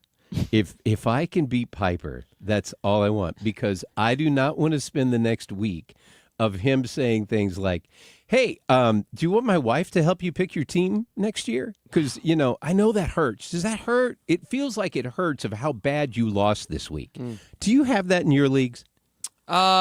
Yes, to a certain extent. There's always that one person. I might kind of be. No, it's not me. It's not. Oh, my! It's not me. Oh, no, that's you. Ladies and gentlemen, welcome to the Smack. Not to that's that you. extreme, though. We all have fun with each other. Oh, we but have here's the fun thing. together. I haven't won a championship in my league yet. We're going into the 5th year. Okay. I haven't won a championship. You're due. So until then, I can't talk like that. Okay. So you got to have the backing if you want to talk. This is true. As Fonzie said to Richie at one point in Happy Days, at some point in your life, you had to at least hit somebody. There you go. You got to love Happy Days references. Speaking to a guy who's very happy, Bob O'Loughlin, who's the chairman and CEO of Lodging and Hospitality Management. Think Union Station and the Aquarium. They're the folks who own and run that. We are going to get the opportunity to talk to him on the other side. The governor signed a brand new bill on yesterday, actually, at Thursday. He was here downtown signing that bill. We're going to talk to Bob about that, what it means for downtown St. Louis, because it's got some really good stuff in there. It's Mike Elam sitting in for Mark Reardon today on 97.1 FM Talk. Traffic from the 97.1 FM Talk Traffic Center. Not a bad commute here on this Friday. Eastbound 64, a little bit slow at Big Bend. We've got some volume now up north on westbound 270 on the Chain of Rocks Bridge. I'm not sure what's to blame there. They're not reporting it yet, whether it's an accident or just road work, but there is a delay there. And westbound 64 out west, it's stop-and-go pockets anywhere from Lake St. Louis Boulevard out through the 70 split. 70 westbound slowing Highway A out through Wentzville. Southbound 270 looks great, and 55 southbound does as well. It's just a little slow in the Herculaneum area, down south to about Festus, and then things open up. I'm Sue Thomas with traffic on 97.1 FM Talk. Summer in St. Louis means one thing: Cardinals baseball. It's more than a game. It's an STL tradition. The crack of the bat, the roar of the crowd, the boom of the fireworks. It's the soundtrack to summer for Cardinals Nation. So grab your cap and glove and take your spot in the stands. Because in St. Louis, baseball is more than a melody, it's our favorite song. This is Victor Scott II, and there's something for everyone at Busch Stadium. Meet us at the ballpark on Sunday, July 13th, as the Cardinals take on the Braves. 20,000 fans, ages 16 and up, will score a slick retro warm-up jersey courtesy of Mercy. And 10,000 kids 15 and under can grab a one-of-a-kind Cardinals basketball thanks to the Pasta House Company. It's fun for the whole family. Don't miss it. Get tickets at cardinals.com/promotion. St. Louis Cardinals for the Lou. Imagine this, a summer evening, relaxing under a beautiful porch overhang, hosting your friends on a composite deck, or enjoying a bug-free breeze in a screened room. That sounds dreamy, right? Hi, it's Kim, and that dream can be your reality with Lakeside Renovation and Design because they specialize in creating outdoor spaces that make your backyard the go-to spot for family and friends. And with their attention to detail and the high-quality materials they use, you'll have a space that lasts for years. Visit lakesideRD.com today to get started on your outdoor oasis. It's time for a $98 AC tune-up. 5:34 is the time. This time check sponsored by Jerry Kelly Heating and Air Conditioning.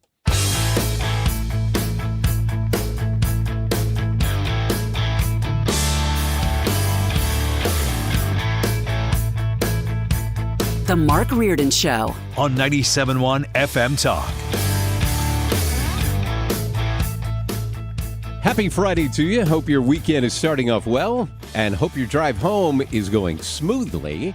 I assume unless you're going to the lake this weekend, you're probably having a very easy drive home. Or yes. At least a decent drive home for a Friday, right? Yes, that's exactly right. You got to love that. So Bob O'Loughlin is joining us. He is the chairman and CEO of Lodging and Hospitality Management. Bob, thanks very much for making some time for us today. Happy to be here with you, Mike. You know, last time I saw you was back in December at the Progress 64 West Honors, where they gave you a very well-deserved honor of everything that you have been doing fighting for downtown St. Louis. I mean, everything that you and your company have done for Union Station, getting it out of bankruptcy, just out-of-the-box thinking. I never would have thought to put an aquarium in Union Station. That is not something that would have been out of my brainwaves that would have come up with. So I just appreciate the creativity that you and your organization have shown for what you've done for downtown St. Louis. I appreciate that. As you know, when we bought Union Station, it was in bankruptcy. It was a large facility. It was the largest train station in the world. And we wanted to decide what do we want to do with it. And I was on the zoo board at the time and asked the people at the zoo, we're the largest city without an aquarium, why didn't you do it? And they said, well, it was labor intensive, and they wanted to stick with the animals. So I asked if you didn't mind, I would like to do it at Union Station. They agreed. They helped me. It's been up and running. We actually opened it in 2019 on Christmas Day. And then, unfortunately, COVID came, and it was closed in March of 20th. So on and off for about a year and a half. But it's doing extremely well. We were rated by USA Today as one of the top 10 aquariums in the country, and we're also recognized as one of the most interactive. Along with the aquarium, we added a Ferris wheel, and currently we're going to add 3 more rides, which will come in August. A roller coaster, a pirate ship, and a wave swinger. So it's been very successful, and we're very proud of a gem. You couldn't replicate Union Station. It's so beautiful. Well, I appreciate it. That's awesome. Isn't that great? Yes. My grandson is going to be thrilled you have a pirate ship as one of the rides. That is his favorite toy to play with. When he comes over, we get out the pirate ship, and we have to play around with that for a while. So that's awesome. Hey, the governor was here yesterday, and he signed a brand new bill. Tell me a little bit about what that bill is and what it means to downtown St. Louis, in your opinion. Yeah, I think it's going to be a game changer. During COVID and defund the police and the shortage of police officers, all of the downtown businesses got together, and we talked about how can we help keep downtown safe. We all employ secondary police at our different facilities and pay them above the rate the normal police would get downtown. And we decided, let's get together as one force, protect the whole downtown. So we came up with a downtown SID overlay.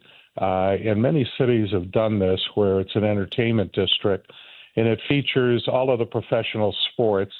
The soccer team's involved with Carolyn Kindle and Andy Taylor. Jim McKelvey's involved. The DeWitt family's involved. Tom Stillman with Enterprise. Ron Kraszewski with Stiefel. And our family with the aquarium and the Hilton at the ballpark. So the overlay on the SID gives us the opportunity to hire secondary policemen and have policemen down there 24 hours a day. Our vision is to have 20 policemen morning, noon, and night down there. So when people go down there, they feel safe. And when criminals are looking at downtown St. Louis, they'll opt to go elsewhere. Otherwise, they'll get arrested if they're doing something wrong. Love it. That is nice. You do what the criminals arrested when they're doing something wrong. Unfortunately, in St. Louis, that's kind of news. I do want to get your feedback on. So we've got a new mayor. We've got some new pieces in place with state takeover of the police with Governor Kehoe.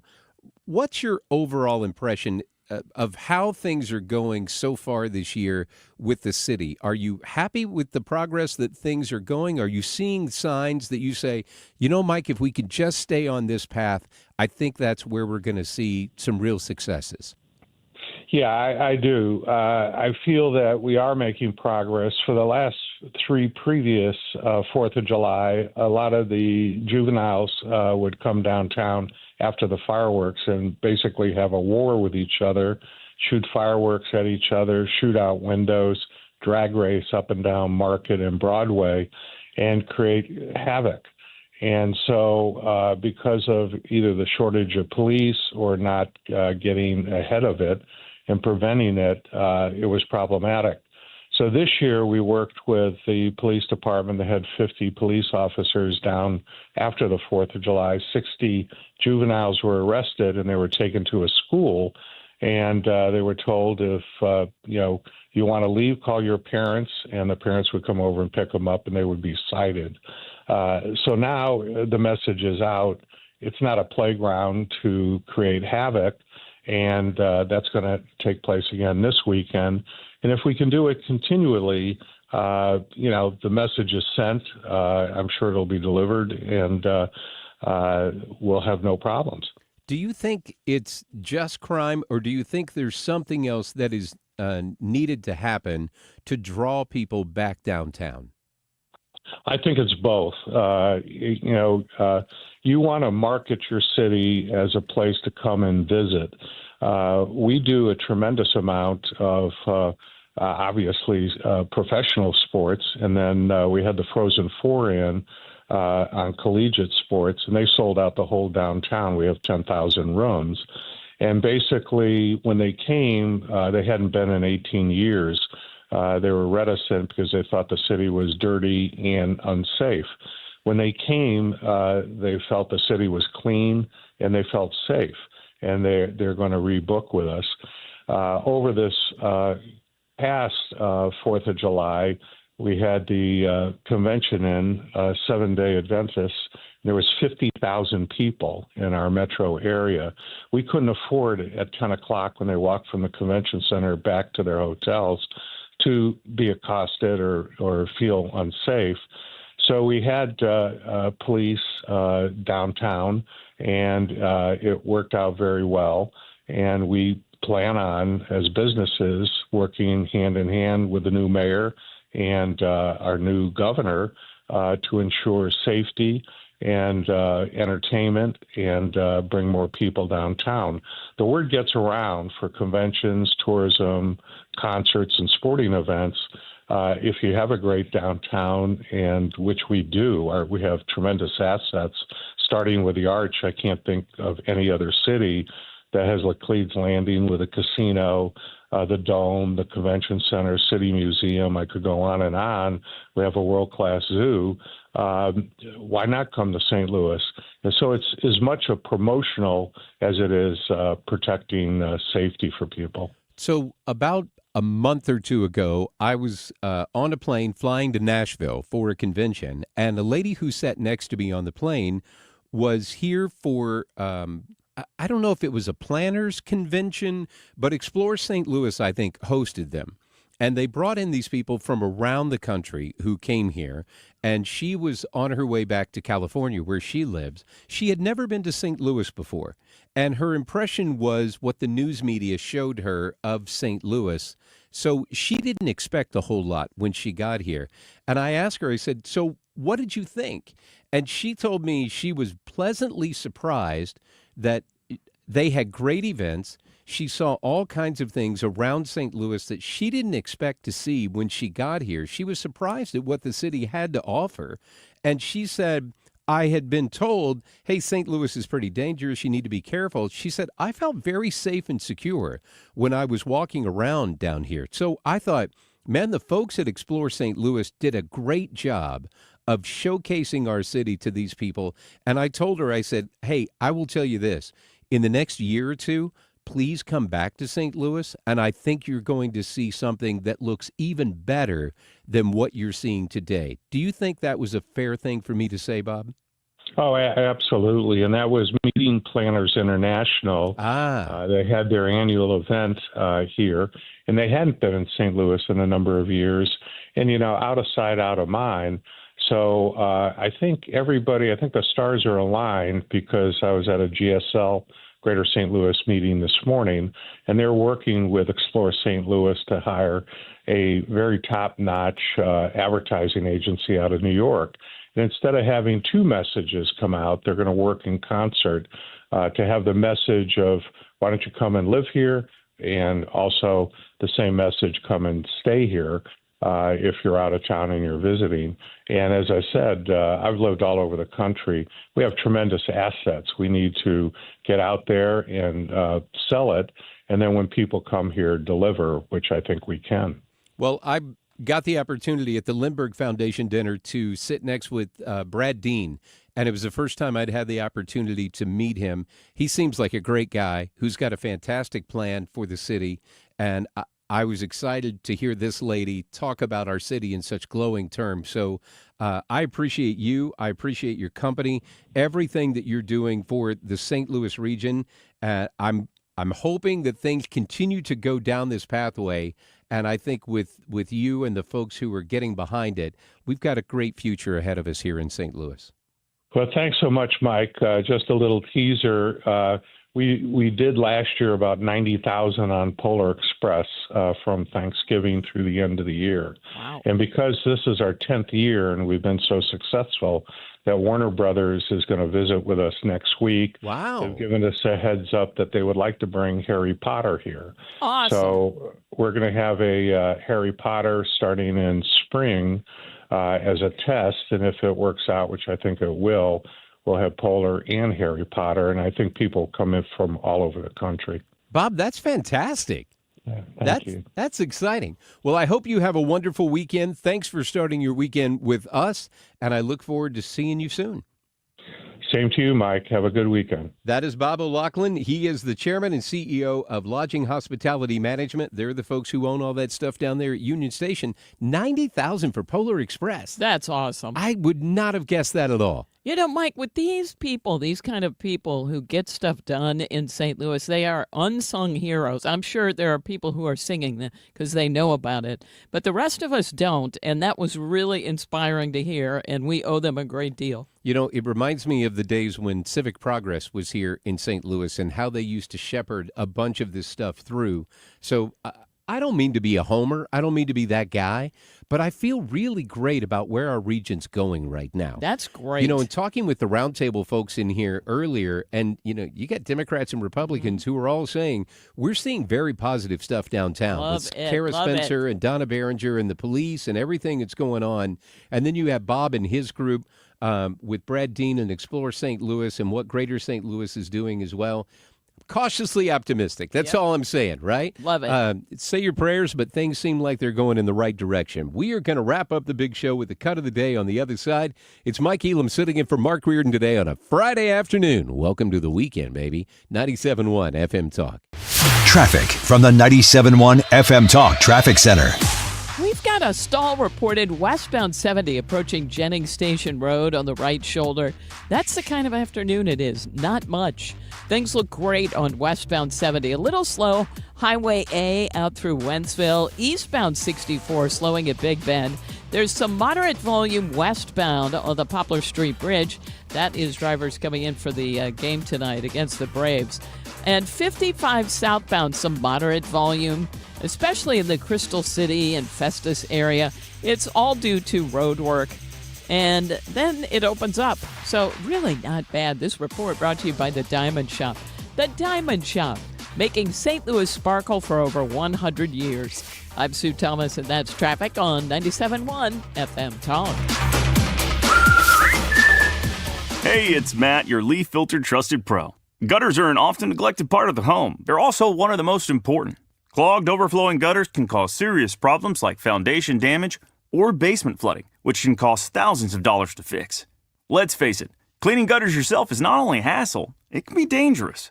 But when you get Leaf Filter, you'll never have to worry about cleaning clogged gutters again. Get started today by visiting leaffilter.com/radio to schedule your free inspection. If you decide to move forward, we'll professionally clean, realign, and seal your gutters before installing our patented stainless steel micro mesh system. Leaf Filter keeps out everything but the water. And it's backed by a lifetime transferable no clogs warranty. So you're protected for good. We're in your neighborhood and ready to help. Visit Leaf Filter today for a free inspection and estimate, and you could save up to 30%. Visit leaffilter.com/radio. That's leaffilter.com/radio. Are you looking to hire? ZipRecruiter finds the best candidate for your job fast. Try ZipRecruiter for free at ZipRecruiter.com/free. That's ZipRecruiter.com/free. ZipRecruiter.com/free. The Mark Cox Morning Show. Monday, why haven't interest rates dropped? Is it time for a change at the top of the Fed? We're going to talk to Ty Lassiter of Lassiter Capital at 8:20. The Mark Cox Morning Show, weekdays from 5 to 9.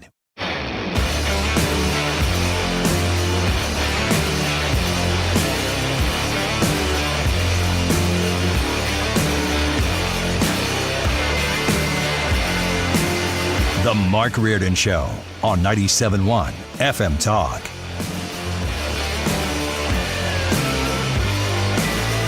Hope your weekend is starting off well. Thank you very much for letting us be a part of your Friday afternoon. Sue, do you have big plans for this weekend? You know what? My best friend from high school is coming into town. Oh, that's exciting. Yeah, so we're going to have, we were going to have lunch, but now we're going to have breakfast tomorrow. And I'll take her through the new house, which we don't live in yet. And that'll be nice. That will be nice. Uh-huh. Did I already ask you, are you doing, I did ask you if you were doing anything. Yeah, but I didn't fun mention I'm weekend. going to the Cards game tonight. Oh, so that'll be down fun. There after, yeah. You're going to walk down to the Cardinal game. I could take you. See? I would not turn. I might take you up on that. I wouldn't turn down a ride if I might take you up on that. Yeah, we'll see. I mean, I'm probably just gonna go hang out in the press box, say hello to everyone. I like to drop names and be somebody. Well, I just like to touch. You know, like you got to keep your connections good, You do. right? You gotta stay in do. touch with people. So, yeah, and it'll be good to get down to the ballpark. I haven't been down there since the beginning of the month. So, I miss it. When you go from being at every single game, every single home game to that, it is a little of a bit of an adjustment. Do you still enjoy going to the games? Oh yeah, I love it. Okay, it feels like home. I know it's a silly thing to say, but I absolutely love being in there. So years ago, we used to be a host family for the River City Rascals. Mm-hmm. So the thing was, you had a ball player who lived at your house while they were here over the summer. So over 6 different summers, we were a host family. And I used to joke that I really don't host a player. I just host their stuff. Because they're never there. I never saw him. Oh, that's right? so funny. Because when I would get up in the morning and go to work, he was still down in the basement sleeping because we have a finished basement, so we had an area down there so he could have his own bedroom and his own bathroom. Oh, that's real nice. And we didn't have to bug him. Oh, all the players loved it. And they're like, oh, this is great. I got my own little area. Yeah. I can sneak in girls, blah, blah, blah, blah, blah. Which we're like, no, you're not doing that. But there was you get up in the morning, you go to work, the kid's still asleep. I come home, they're at the ballpark.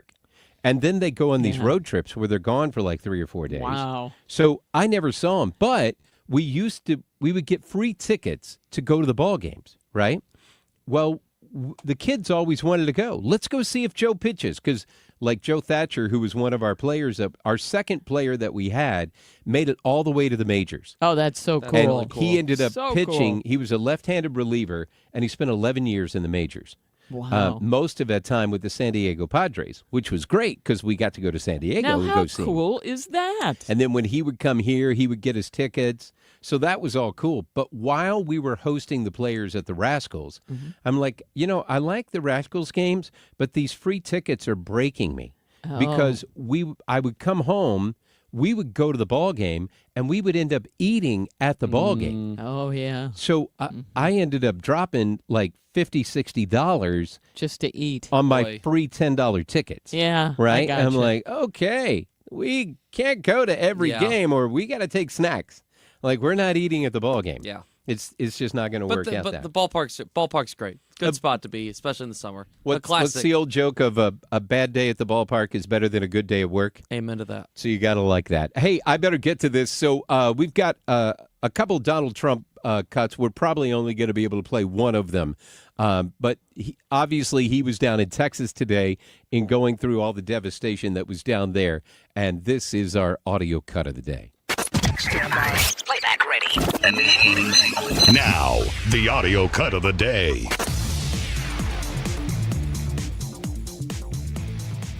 Great to see you, President Trump. Thank you. Thank you, First Lady Melania, from being here. I'm born and raised in Texas, and there's not a person in our state who hasn't been impacted by this tragedy. But what's been so disheartening recently are these ghouls on the left, like Jasmine Crockett and the left-wing media, who want to point fingers and play partisan games and fundraise off of this crisis. And what I love about Texas is we come together in a crisis across party lines, ideological lines. So what is your message, and maybe Governor Abbott as well, to these folks on the left who are using this to gain partisan points in viral videos? Well, I'll start off by just saying, they've lost their confidence. They've had a tremendous run of bad talent. I don't say bad luck, I say bad talent. And all they want to do is criticize. And I hope we can someday be bipartisan, but all they like to do is criticize. And this way, they're getting just absolutely clobbered because everyone sees what an incredible job the governor did. Everybody in this room, everybody at this table in particular, but everybody in this room did an incredible job. And the public knows it. The public's wise to it. You got to appreciate the fact that President Trump put in the time and actually met with the folks. And I'm glad that he went down there. I'm glad he was part of it. Hope you have a wonderful weekend. Hope you guys enjoy your weekend. I want to say happy birthday to Denise Ponte. Tomorrow is Denise's birthday. She is one of my wife's best friends. So trying to get brownie points with the wife. You guys have a great weekend. Mike Helaman for Mark Reardon today on 97.1 FM Talk. Traffic from the 97.1 FM Talk Traffic Center. Summer traffic on a Friday, and we look good. Now, there's a little bit of volume westbound on the Poplar Street Bridge as drivers head in for the ball game tonight. And eastbound, a little slow, 170 through Big Bend. Southbound, 270, some moderate volume at Ladue Road. But that's about it. 64 out west has a little volume ramping on to 70, but that is about all that's happening there. Even 55 looks better in the Festus area. I'm Sue Thomas, and that's traffic on 97.1 FM Talk.